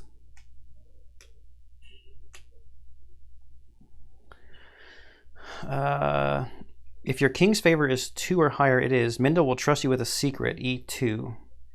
If you have the keyword vine, we don't. You approach Mindel as she trims a low hedge along the inner garden wall. She is surprisingly calm given the events unfolding in the palace around her. In fact, she seems happy to see you. Fear not the doors to other worlds, she tells you. They are a part of what makes us who we are. I would tell King Terran the same, but I don't think he would listen. I hear everything from this garden, you know. Terran wants to use Azima's power to conquer all of Ulos. Even so, it's our job to serve him, trusting that the god will see us through in the end. The gods will see us through in the end. Mindel draws her thumb across your forehead and whispers an elvish blessing. I pray you find him and help guide him to wisdom, for Nalos, for Ulos, and for the many spokes of Azima's wheel. Choose a player. Increase your wisdom attribute score by 1. It's already 3 here, so let's go to 2 over here.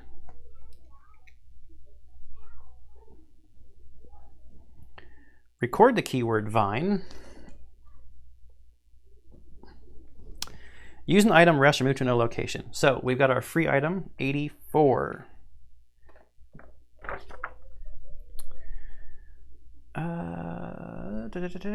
84.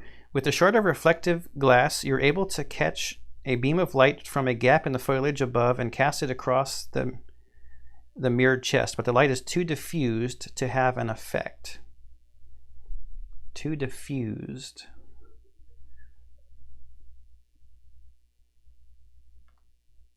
Okay, so that's got to be the clue, right? So diffusion is like separating.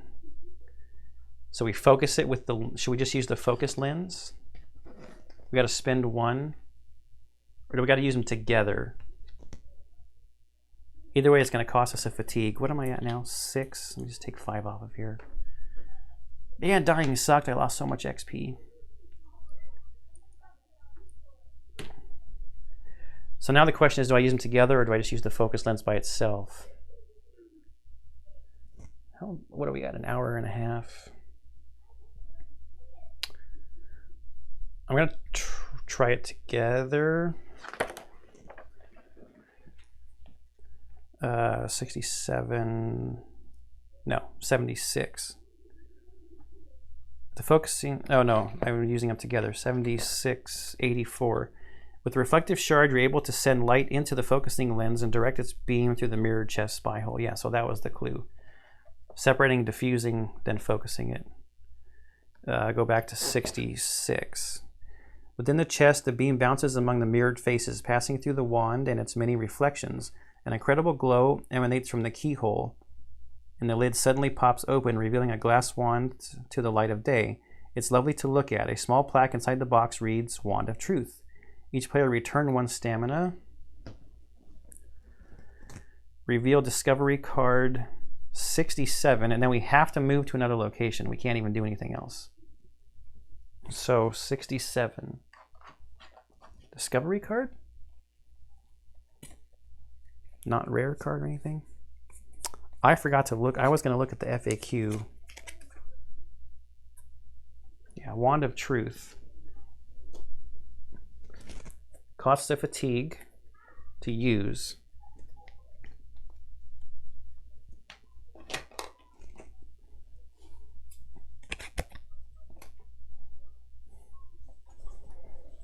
Wand of Truth. Now we have to move to another location. Let's go to where our backstory thing is. So G. E, F, G. If you have the keyword lever, G5, we do not. If there's no XP at this location, there is. Otherwise, collect the XP. Oh, I'm still sad about the XP. It's eerily quiet in King Terran's Great Hall. In contrast with the chaos of colliding worlds outside, this hall is silent as a tomb. The heads of many Dragul generals and warriors are on display.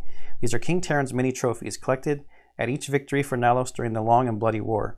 Between the remains of a bugbear and a dragon, a recessed alcove has been roughly boarded up, and the words "Do not remove by order of Terran" have been sloppily painted in red. A Dragulium seal decorated with ancient symbols graces the center of the hall's floor. If you have either of the titles, Trolls Ally or Hated by Trolls. Pretty sure we have Trolls Ally, it's right there. We go to G3. Oh, I bet if we had sent the heads back, you'd see the heads. G3. Above the door at the other end of the hall hangs an empty plaque engraved by the words... What? Oh, empty plaque. Troll of Jolev. If you have the keyword Grey Folk, G6, we don't. Otherwise, G7. The silence of the hall is broken by a tremendous boom and the screams of palace servants running through the gardens. Someone help, comes the cry of a chambermaid. The king is in danger.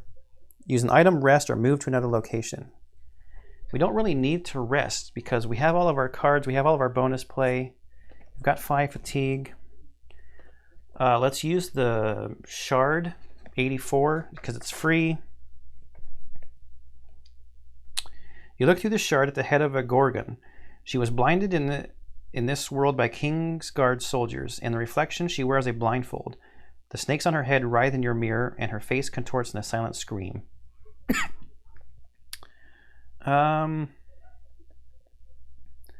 the other stuff costs us fatigue.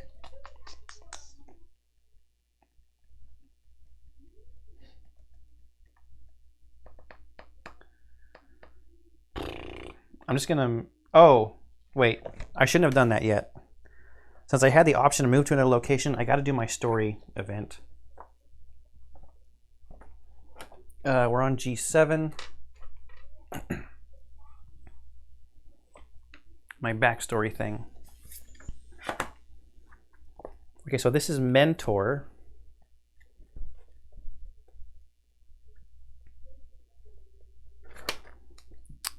Eye of Ulos, Great Hall. A halfling guard enters the Great Hall and salutes you.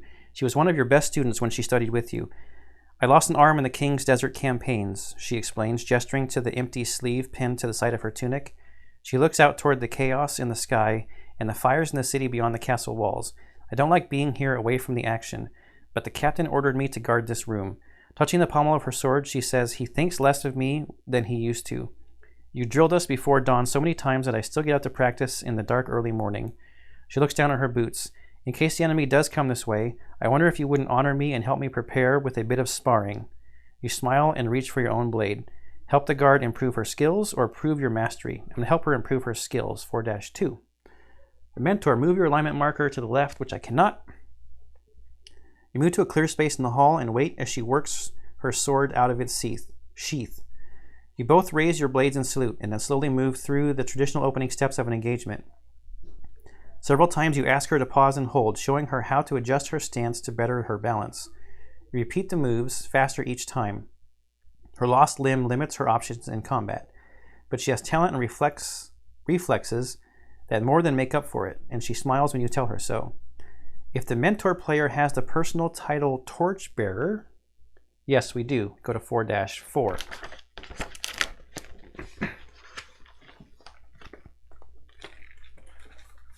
Come on, book. Despite the challenges of the fight, the guard never complains and refuses to simply give up. Her performance reminds you of a line from Thuswalit's Iron Dance. Steel in the hand means nothing without steel in the heart. The guard has the steel, and there's so much more the book has to teach her. You give her the book and point her to passages with useful techniques, as well as a section on combat maneuvers, like leg sweeps that might surprise opponents and give her more openings. You suggest that with practice she could someday become an instructor with the order. She thanks you profusely and promises to prove herself worthy of the book and your teachings. Mentor player, increase your wisdom attribute score by 1 and add 1 stamina to your wisdom row from the supply. Now we can use an item, rest, or move to another location. So we get another wisdom. And I had just increased it, but we get one from the supply too. The other one didn't say add 1 from the supply.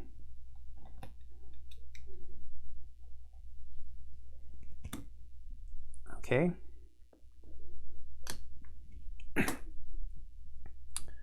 Now we're in the Great Hall. You can use another item, rest, or move to another location. 5 fatigue, 5 fatigue. We do not have a lot of XP to be spending on resting. We got the Wand of Truth here. No, we got that in the gardens. I'm gonna look at 84 again. We didn't learn anything from that. Just that the blindfold on the Gorgon. I guess we just go to the King's Chamber. I didn't really see or get any other clues on anything else to do with our other stuff. F. If there's no XP, otherwise collect the XP. The rift that split both sky and palace divides King Terran's private chambers in two. On one side, members of the palace guards surround their halfling king, who stands on his bed with a pack on his back and no crown on his head, as if prepared for a journey. He holds a jar of gray matter in one hand and a Dergolium tuning fork in the other. Across the room, translucent gray figures walk across a purple stone archway from another world into the king's chambers, while gigantic brown bats circle the air behind them. The gray figures touch everything within reach, dissolving objects as if pouring acid from their fingertips. As each object melts away, visions flicker through the bodies of these strange invaders. One of them dissolves a lamp, and its body is briefly filled with a vision of Terran frantically writing letters by the lamp's light. Another creature dissolves a pillow, and its chest lights up with a vision of Queen Amelia, Terran's late wife, laying awake at night. The figures approach the palace guard and reach out towards them. Record the keyword Grey Folk.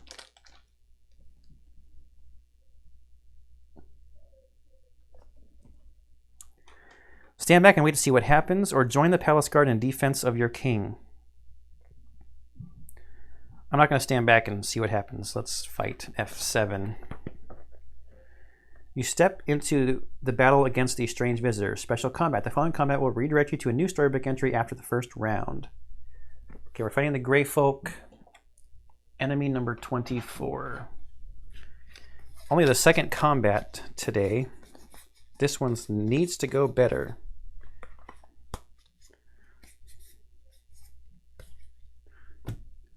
Grey Folk. And there's no modifier listed here. I guess one of these other encounters could have been a combat.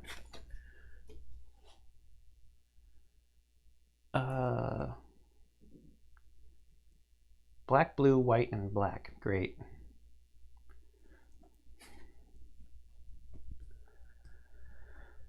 So,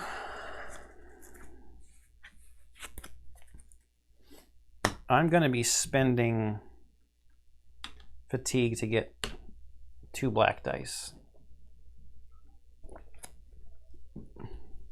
I don't even know what number I'm on. Oh yeah, this one has a special thing after the first round, right? What did I just pay for? I paid for 2 black dice. 1, 2.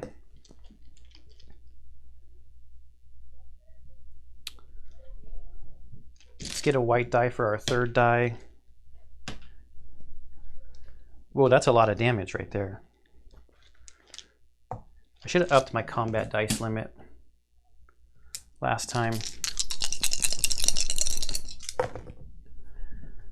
Okay, so a black 2 is good.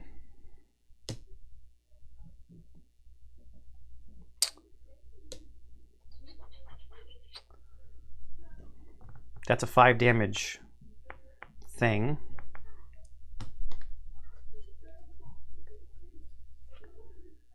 I'm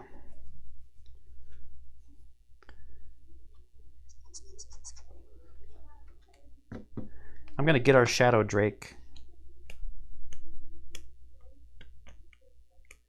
So there's 1 card play. We'll pull the Shadow Drake from the bag.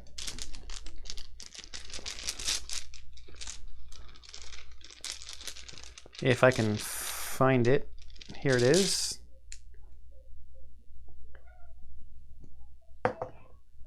That's a 5.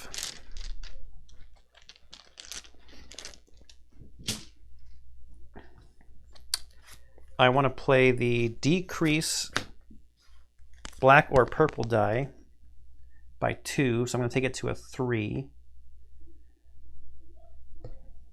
And then cover that one. That's a 4 damage spot. I forgot the round marker.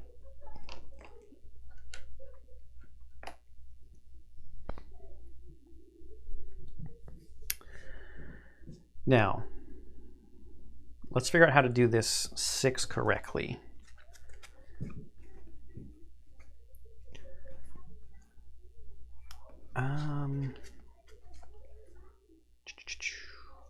I can do a double manipulation on this white die.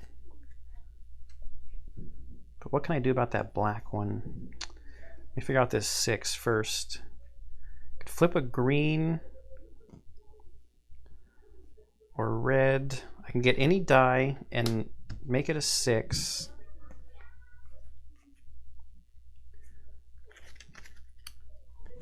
With this, I thought I had more like 6 manipulations. Any color to a 6, but I would need to get blue out of the bag for that to work.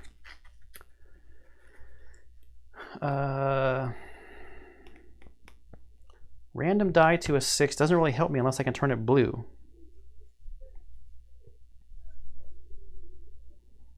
Return a die from the dice pool to the bag to get 2 randoms.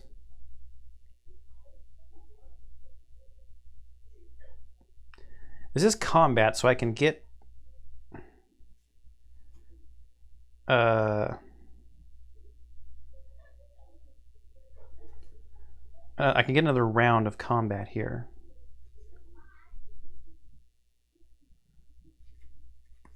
I could flip a white die. You know what I'm going to do? I'm going to use Mina. So this is the 1 time per adventure that I can use Mina.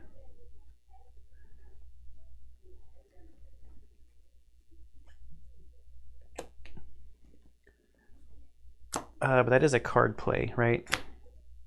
I'm going to return this black one to the bag and get 2 randoms. Maybe I get a blue, or maybe I get a red that I can manipulate with my red manipulation.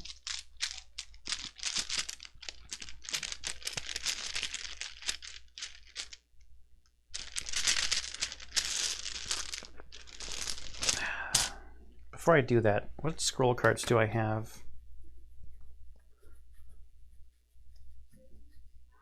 Two purples. Now, see, I need more scroll cards. This ability is not very good without like a bunch of scroll cards. Okay, so Mina's getting me 2 randoms. Well, at least one of them is blue, right?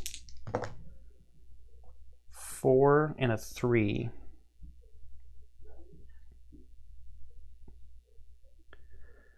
Oh, wait, I can set any color to blue.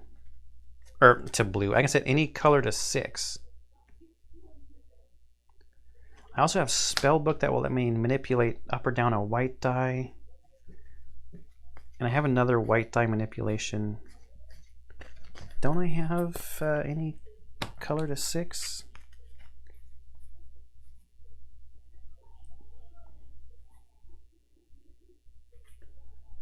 That's decreased blue or green. Yeah, any color to 6. So that has to take a bonus play. So this is what I'm left with here. And I thought I had white die manipulation.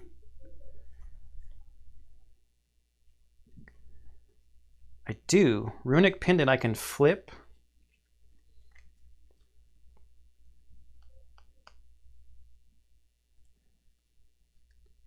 A 4 to a 3.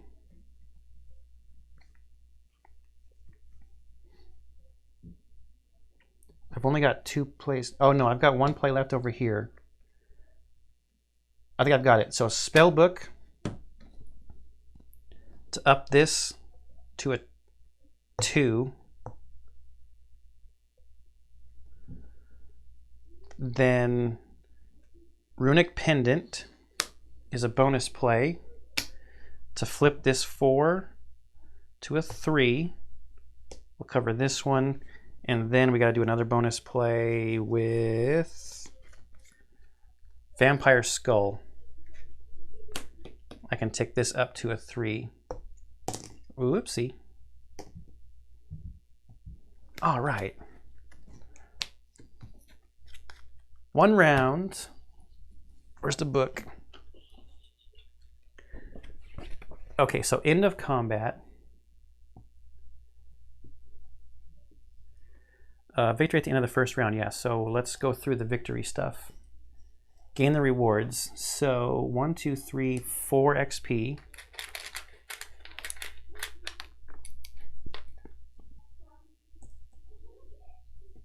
And dice go back.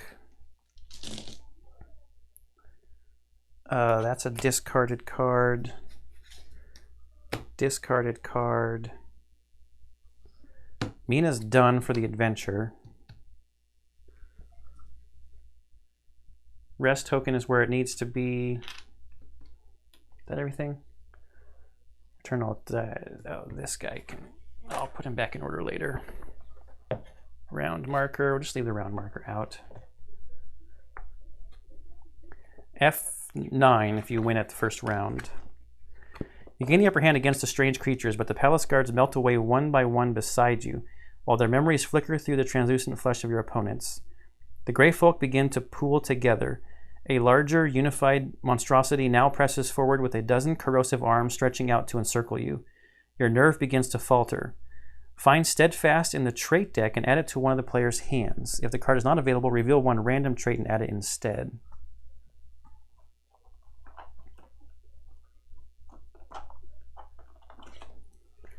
Do I have Steadfast already? I guess it would have been quicker to look through my decks, probably.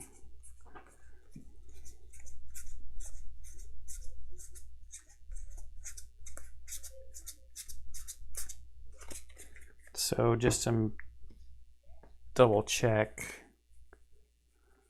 I have Steadfast already. So we get a random trait instead.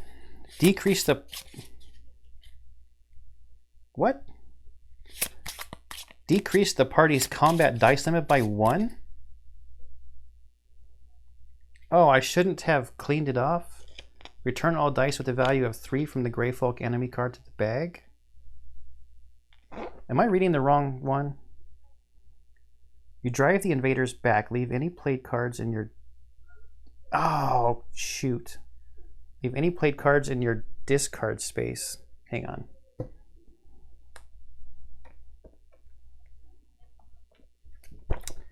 I thought I normally had to, like, clean up. Those were played. Runic Pendant was played. And Heavy Crossbow was played, right? To decrease the black die.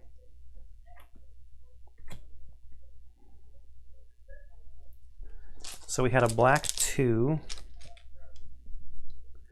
and a blue 6.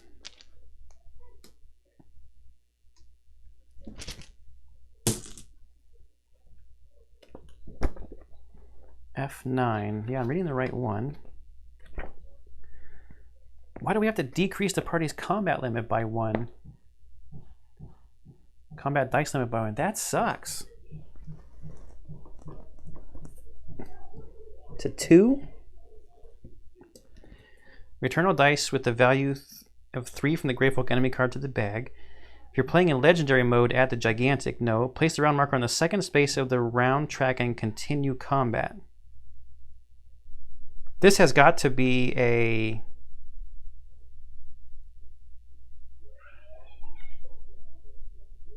No, so we have to do this again? We just have to do this again? Place it there. It didn't say to take any of the like negative effects. But now we only have a combat dice limit of 2. That's not a typo, is it?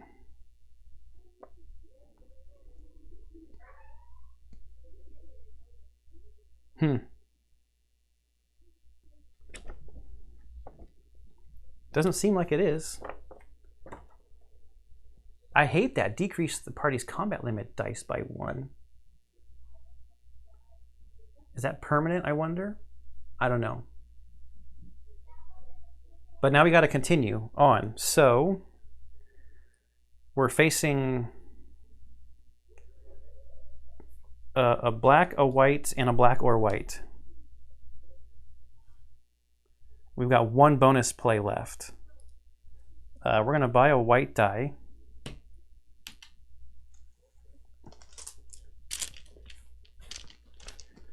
And it's 7/9 potential damage, and we're at 9. We only get 1 more die. We got to make this count. We need a black die, and we don't have any black left. And we're at 9 on each side. So there's something about 3 for 1, right? Does that make sense to do? Or do I just get randoms? Or a random? I get a random. Man.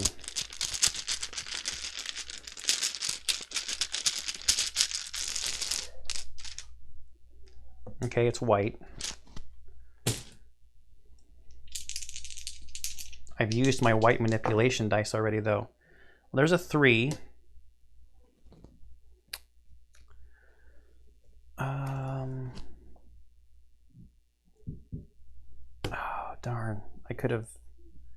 If I had wisdom, I could have spent it to get stuff back. Well... I got to do this to know that I have played those cards already. I can change a die to white. If I get a die of a different color,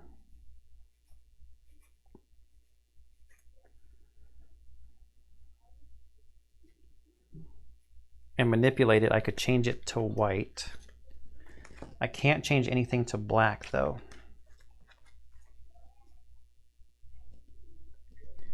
Maybe I grin taker to get a black die out of the bag. Let's do that. That's my take a die of any color.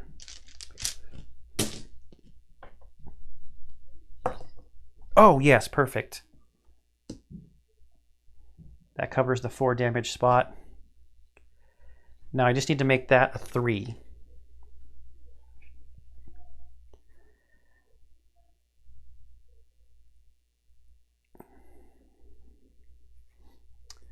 And I've got 2 card plays over here, a bonus play, and 1 card play over here. So let's change it to something and manipulate its value.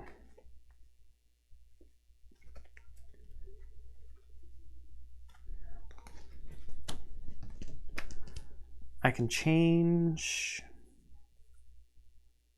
a 5 to any color. I could change any color to a 5.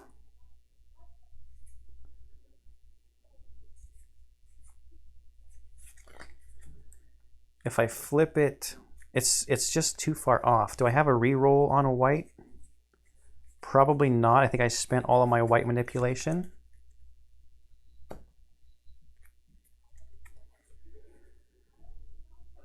I do have my 1 use here where I could spend a white to manipulate this to a 2.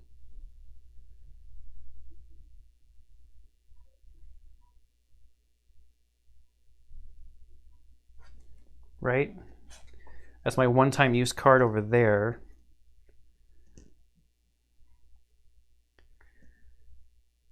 I might need to take it to red. If I take it to red, manipulate it up 1. Spend the other card here that I can spend a color to manipulate it again. And then a card play here to red back to white. So we're going to do that. So we're going to steadfast. You know what I forgot to do? Hang on. I'm an idiot. I didn't get my trait. I just saw the trait deck sitting there. I should have got my random trait. And before I even look at it and see what it's going to do, I'm just going to say that it's going to go to the Centurion over here. I need 2 more gold so I can go buy another familiar. Oh, whoopsie. While my King's Favor is still a 2. Okay, this one. Any color to green or white.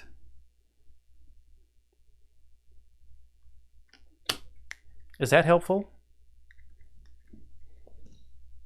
I don't think so because it's already white.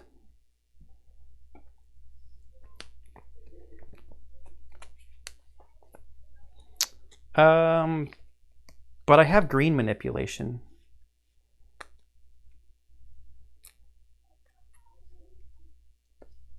And I have, so I've played only 1 card so far. Got the black die out and I rolled it, that's right. I have green.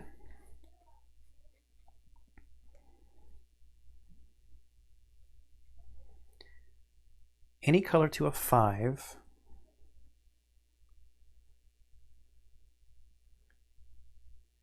Flip the 5 would be to a 2.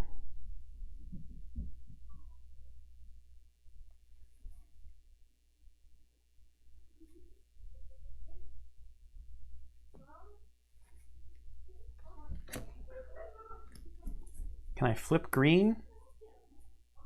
I can flip green. Maybe this is going to work because I haven't played very many cards yet.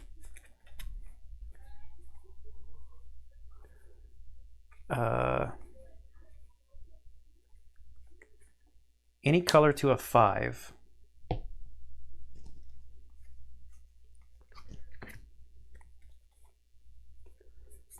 Any color to green. It's now green. I do have green manipulation, right? Yes. Flip green to 2. That's negotiate. It's currently green. And I have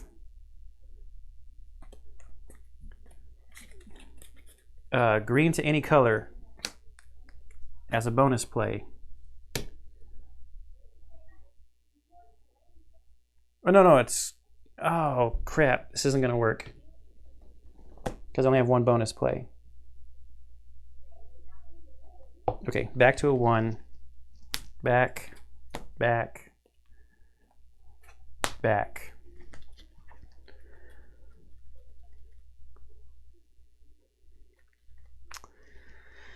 I need to be able to just manipulate it. So I have this, where's my one-time use card? Spend 1 stamina from one of your attribute rows to increase a color. So I could spend white attribute there to make it a 2. And between, wait, Onyx Cube back also, right? Yes.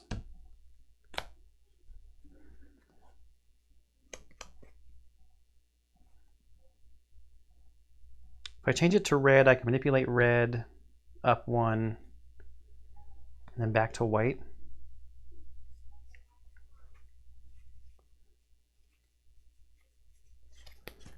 Okay. Wait, any color to a 5.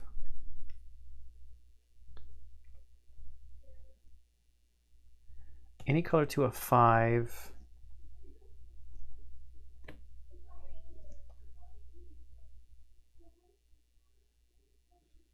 If I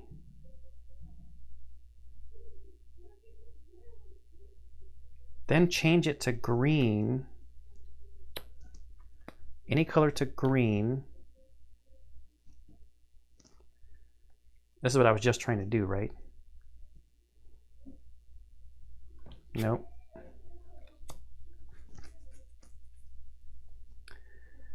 Man, it's possible. This is possible.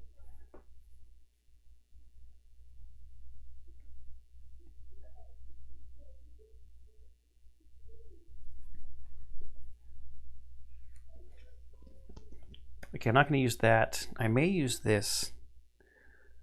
I'm not going to use that. I could re-roll a white.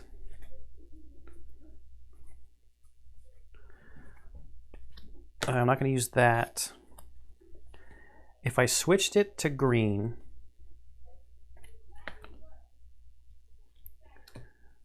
how many card plays do I have? 1, 2, 3. I've got 4 card plays.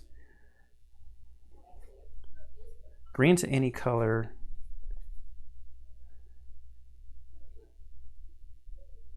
Any color to a 5. And then back, that doesn't make sense. Flip green or red.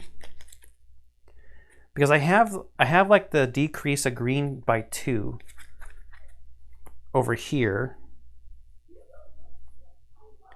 Decrease a green by 2. So if I could make it a, if I can make it green,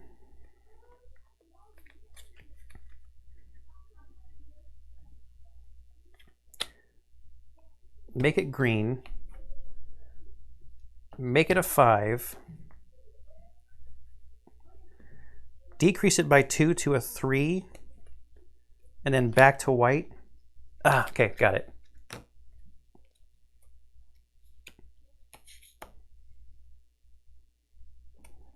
I think this is what I was trying to do last time, right?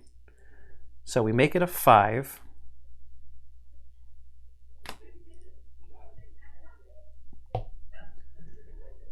I turn it green with that card. I decrease the green die by 1 or 2 with Sling. So it becomes a 3. Then I change any color to white. Holy cow, that shouldn't have been that hard. But that took a bonus play here. Whew. Combat over. So was I not supposed to get the XP?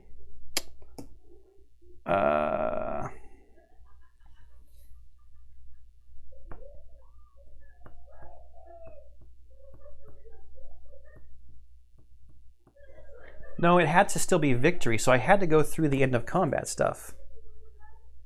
But it said return. See, that's what I don't understand. They could have done a little bit of better job on explaining how that's supposed to work.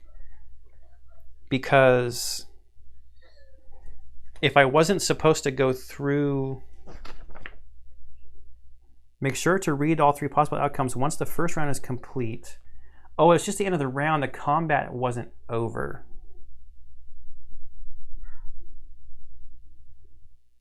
Okay, so now I would get the XP. Okay, now I think I understand. Now I return all dice. The round marker.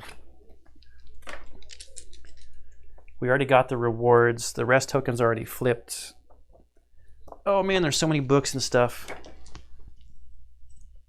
I thought Descent was a table hog.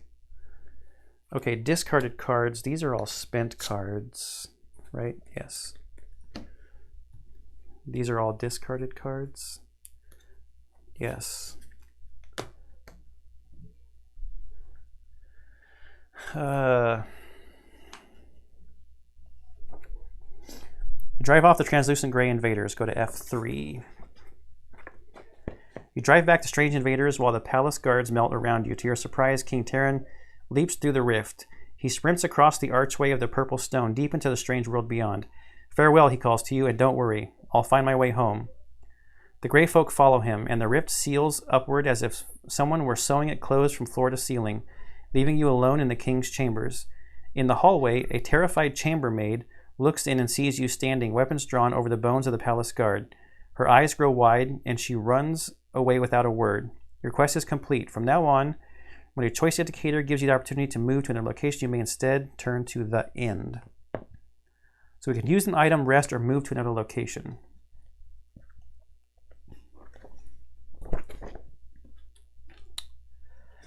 Let's use our Wand of Truth. I mean, we got this thing, and we haven't used it at all. F67. You wave the Wand of Truth over the melted remains of the gray folk. Within the remains, you now see movement, as if the life force of the creatures persisted even though they can no longer hold their form.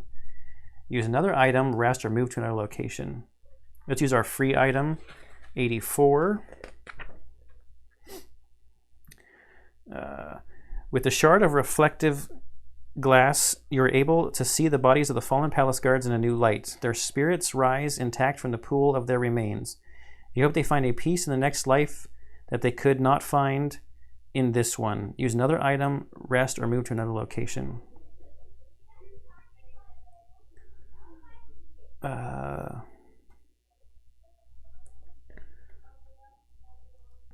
Since we're at the end, man, my XP.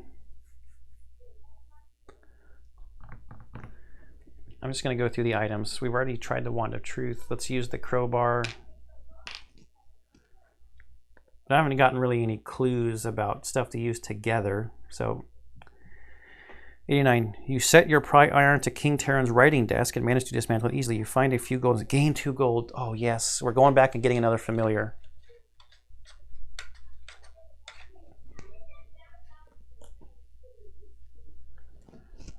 Just going to spend all of our gold on familiars. I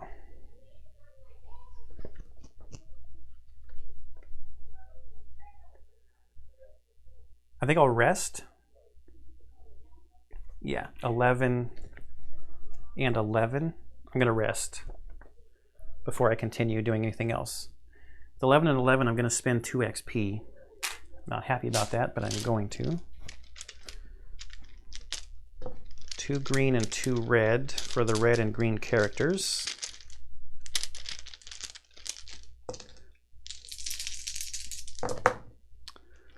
$8 for green and 6 for red.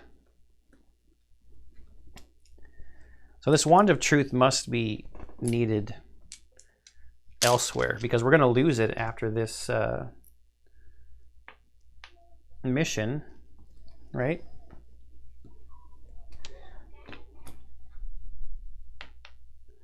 One, two, three.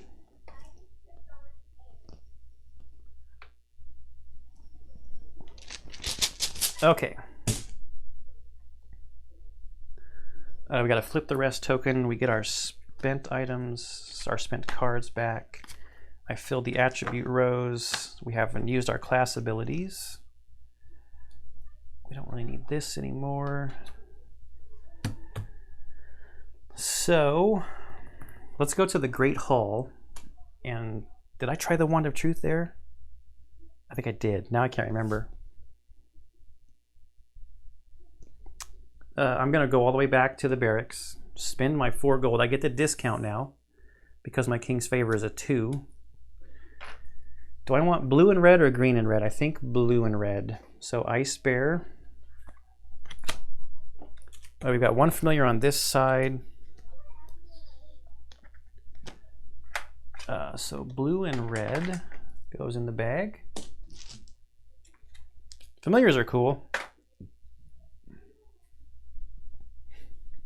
Let's go to the arena. No, let's do an encounter first. So we'll go the long way around. Let's get our rest token back. So this is encounter 4.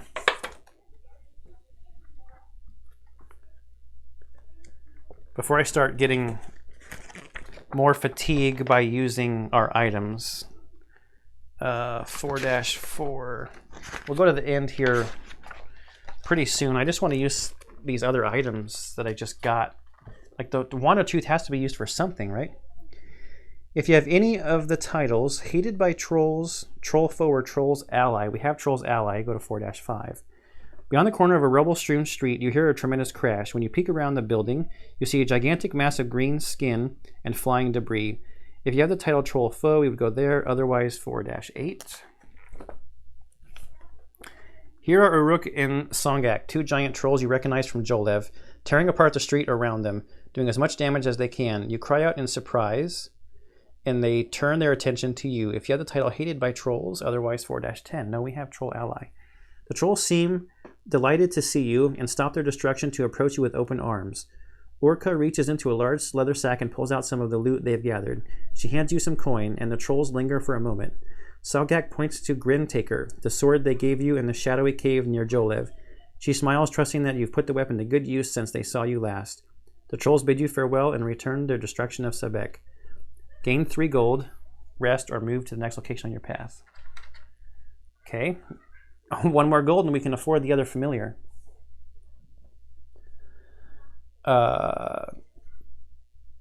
So that encounter's done. So that took us to the temple. We might as well just... Let's try the Wand of Truth there. So 1 and 1. Oh, let me just make sure I don't have any of these other keywords do anything. So C. Do you have Masic's Spite? No. Maula's Contempt and Starlit Killer? No. Starlit Devil. Oh no, we had C. We had Arena, right? We have Arena, so C2. But we already did that. Okay, whatever. So reveal discovery card 76, which we already did. Something is not right. I don't know. Use an item, rest, move to another location. What I'm confused about is it's taking us to this long... Oh wait, no, there's no XP at this location.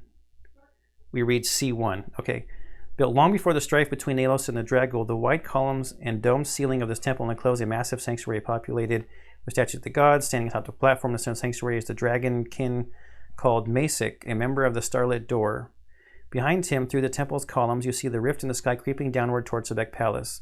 Yes, says Masic, noting the rift. King Terran has opened a rift to Afril, Plane of Knowledge.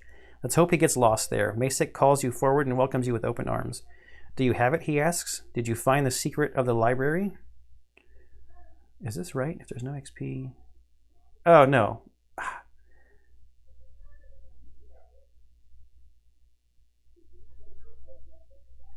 I'm sorry. None of that is correct. None of that I just read is correct. I should have read C1. That's not C1.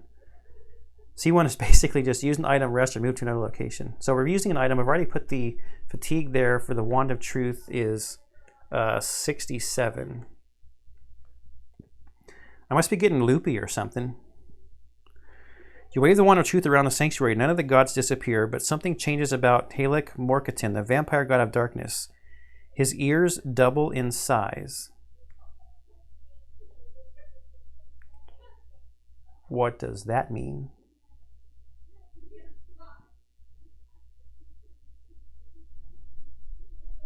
The shard we've already used. It's free. You hold the shard. The Satyr, God of Wine. We already got that, right? So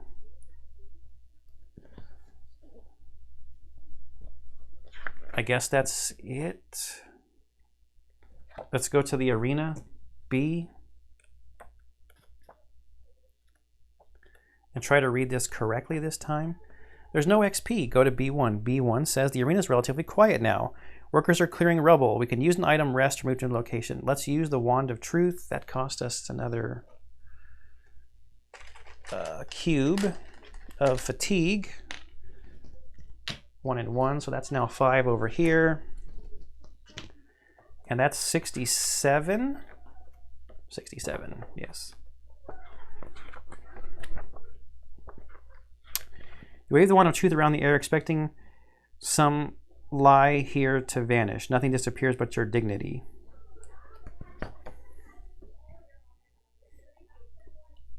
What are we supposed to use this wand for?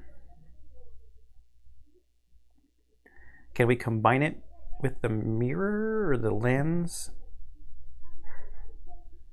We already used the crowbar here, I think.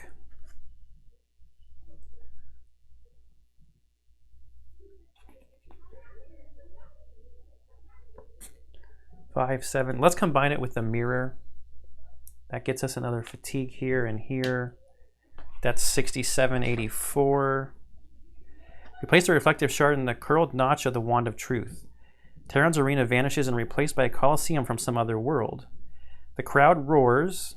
Within, you see a young King Terran emerging from the front gate, clearly pleased with what he sees seen within. You know what? I should do that over here. We have moved to another location. It's going to cost us another fatigue. C. So 6784. Because it said the Wand of Truth fits into the notch. Oh, it kind of looks like it would too. There's like a notch up here. Oh, you can't really see that. There's like a notch on the top of it. That maybe like this part of the Wand of Truth fits in, I guess. So C6784. The Wand of Truth and Reflective Shard seem made for each other. When you combine the two, the temple disappears around you and you find yourself standing atop a snowy mountain peak near the base of a gigantic mini-eyed statue. The frozen waves stretch out in all directions, indicating that they are somehow viewing Ictel, Plane of Frost. In another moment, Ictel vanishes and you're back in the temple. Each player return 2 stamina to the supply.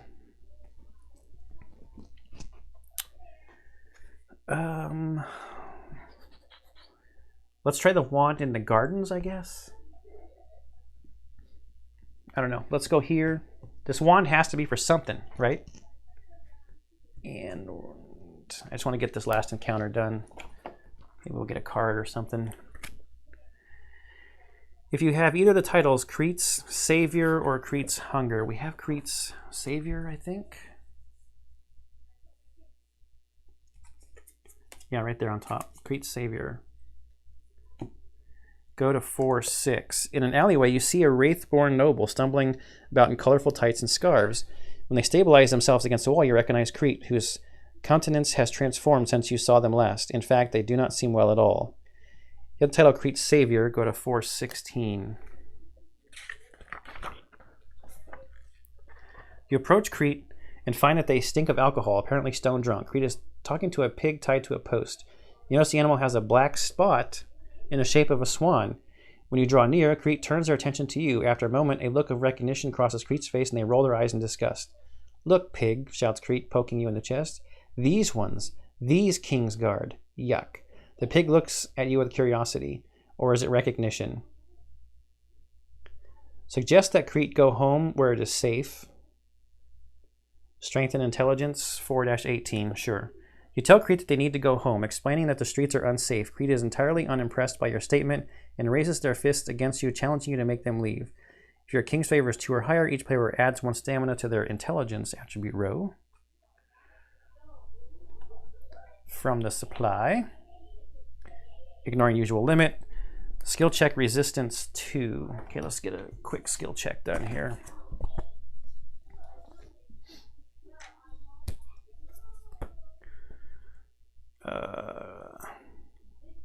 Resistance.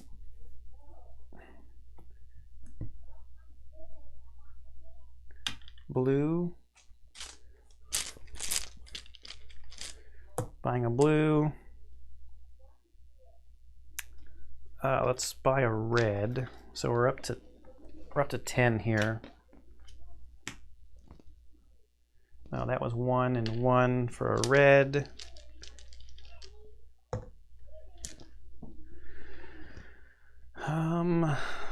White or purple.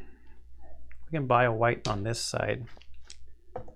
And we get 3 randoms.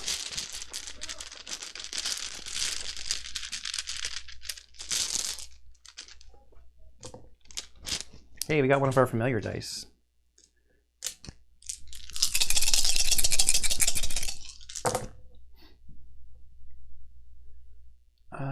This is a 5. There's a 3.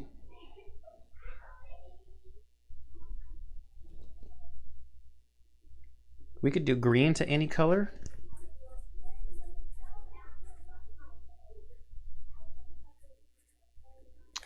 Green to any color to cover that.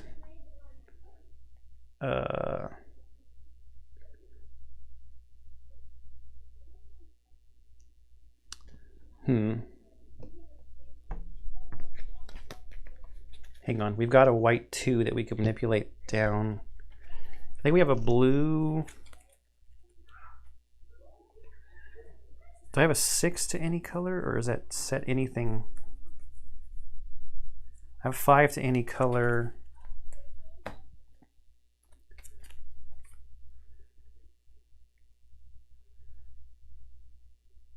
Could re-roll that one, but no, I think I want to do the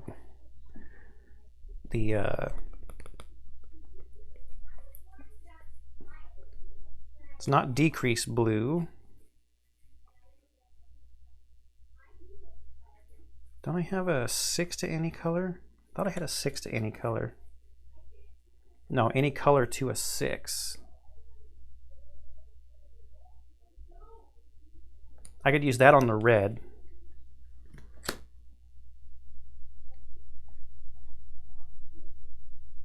Okay.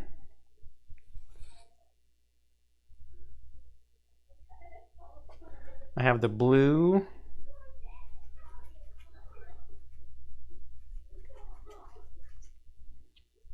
Ancestral Blade is a discard card that I can take up a blue die. So I'll make that a 6 to go there. So that's 2 cards spent there.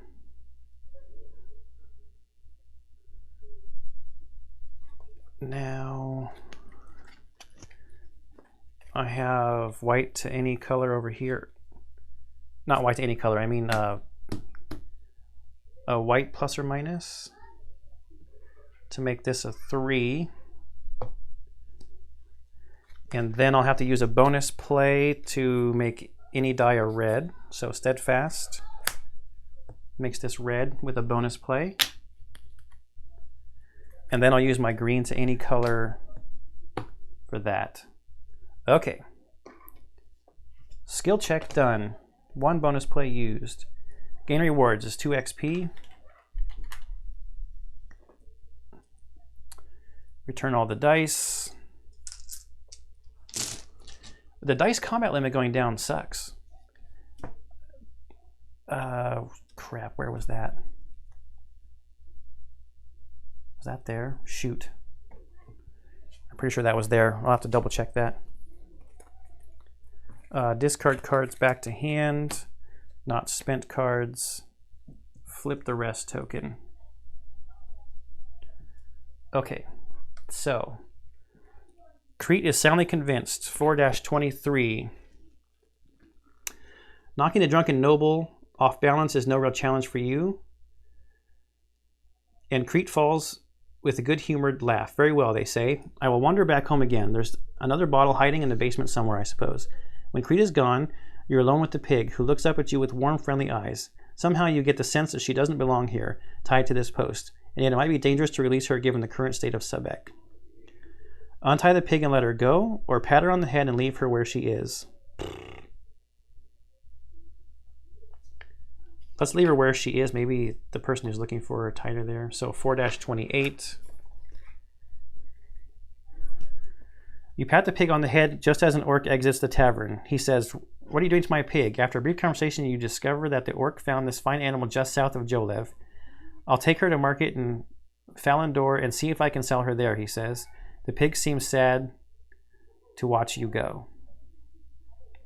Rest or move to the next location on your path. Do I need to rest? I doubt I'm going to be doing any other encounters, so... Oh, unless I want to rest to get more fatigue availability. We've got 10 and 8 over here. I think we're good.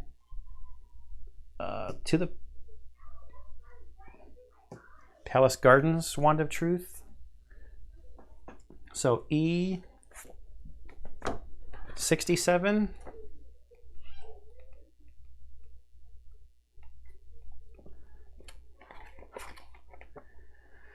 E67. Oh, I have to get a stamina to use the Wand of Truth. You wave the Wand of Truth in the garden. To your astonishment, every plant, down to every last blade of grass, is attended to by a tiny luminescent creatures with wings. They sing to the plants, infusing them with life. Each player return 1 stamina from your fatigue box to the supply. 6784. After fitting the reflective shard into your wand, you immediately find yourself in Nebulous, Plain of Flame. The stone ground is broken only by cracks of flame, and rivers of molten rock surround you. After a moment, you are back in the garden once more. Use another item, rest, or move to another location. Did we use the crowbar here? I need 1 more gold to buy the other familiar. 1 more gold. Let's go into the Great Hall and combine the two. So we're moving to G.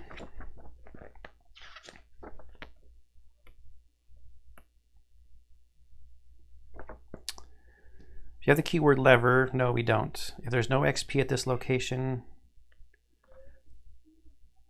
go to G1. Oh, that do not remove by order of Terron.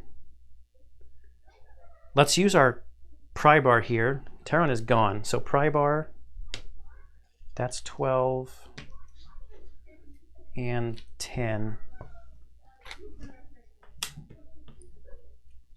We're gonna use our pry bar and remove that thing. So that's 89, so G89. I forgot about that, do not remove. You set the pry iron against the wooden planks covering the alcove and pull them away. In the space behind them, you discover an ancient Durgolium lever. Pulling the handle, you hear a grinding sound like turning metal gears beneath your feet. Record the keyword lever. Oh, reveal discovery card 11 and place XP on it.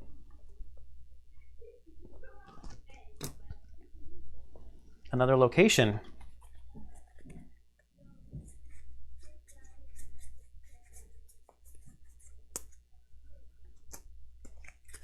Chamber of Illusions. And place an XP on it.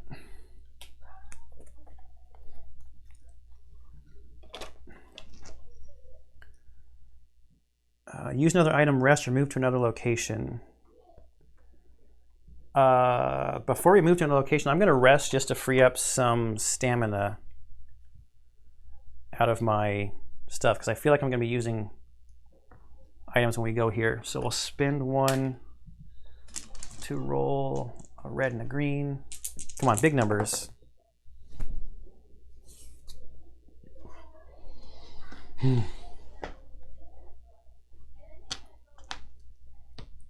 One.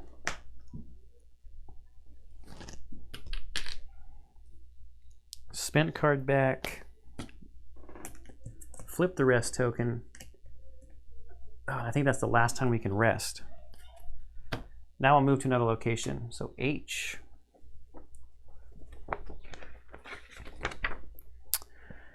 If you have the keyword vanished, no. If there's no XP, otherwise collect the XP and continue reading. You descend a spiral staircase beneath the seal in the Great Hall and find yourself in a long chamber with fully mirrored walls, floor, and ceiling. At the far end of this chamber, a Dergolium chest rests on a pedestal.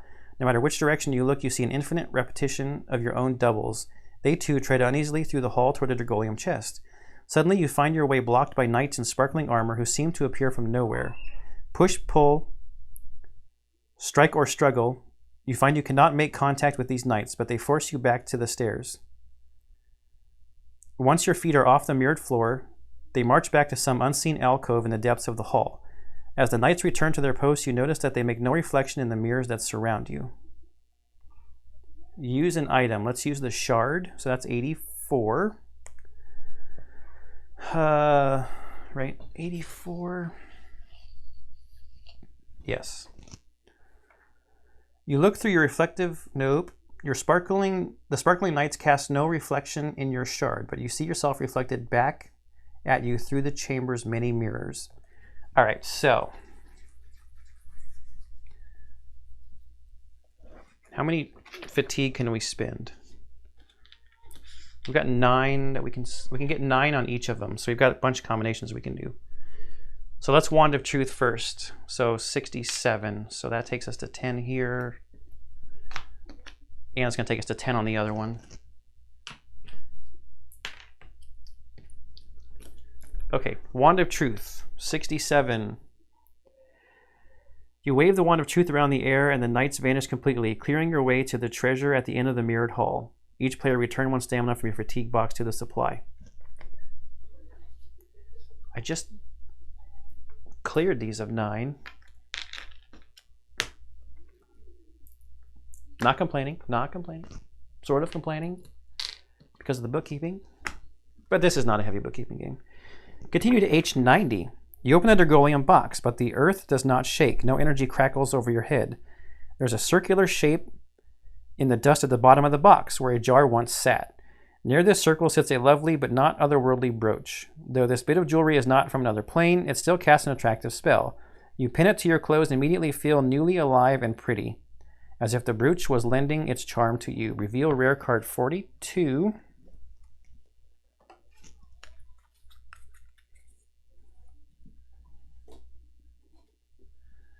Vibrance. Add a die of your class color to the dice pool. Oh, that's cool. We need green, I think. So that's going to go here. Record the keyword vanished.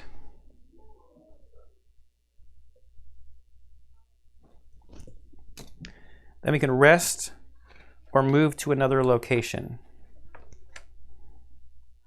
So we can't use any more items. So we need to rest or move to another location. I think we're just going to end it. The Wand of Truth was obviously to come to here to clear those knights out of the way. I mean, I guess I could go out and come back in to use an item, but whatever, let's just end. Let's go to the end. Put the rare cards back.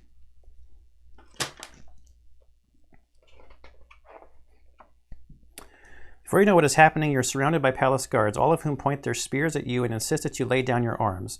You comply and see the chambermaid from the palace standing with their captain. Behind them, you see the rift still slowly creeping upward as it seals itself back into the sky. That's the killer, she says, pointing at you. She explains that she saw you, weapons drawn, standing over the remains of the palace guards who died in King Terran's private chambers. You protest and attempt to explain the true circumstances of Terran's disappearance, but your pleas fall on deaf ears. The king is indeed gone, and now you are to blame. A guard shackles you and escorts you to a prison wagon. Once you're locked in, the cart begins the slow journey to Kulbak prison. If you have the keyword Defiant, erase it and reveal title card 36. No. Which titles did you earn? Either Zalek's Witness or Saved by the Rift? No. Zalek's Lost? No. Zalek's Hand, Zalek's Executioner. Starlit Devil or Starlit Killer? No. Initiate of the Starlit Door? No. Saboteur's Accomplice. You look down at the still smoldering rubble of Terran's arena and wonder where Rose is now. When you met her in Jolev, you did not suspect that she would lend her hand to an act of destruction like this. but you trust it was all for a good cause. You take some comfort in Rose's freedom as the jailer's cart leaves Sebek behind. Saboteur's pursuit. Bloodletter, no. Conclusion. On the bumpy road beyond Sebek, your driver is stopped by a messenger who hands her a note. After reading it over, she passes it to you. It's from the High Council, she says. They've had your trial already, and you've been sentenced to death. You'll be held in Kolbak prison for 2 nights, then you'll be hanged. On your arrival at Kolbak, a dozen construct guards march you into a multi-floor cell block packed with Dragwell prisoners. Gnolls, kobolds, and insectoids lean over railings to watch as the guards take your belongings and put you in an itchy gray uniform. You receive insults and threats from the tiers above. Kolbak prison is not a friendly place to a member of the King's Guard. Through a barred window, you see a fresh rope thrown over the old gallows. You'll need to find a way out of Kolbak to avoid that grim fate. Each player, you can now advance your characters and clean up the adventure and save your characters.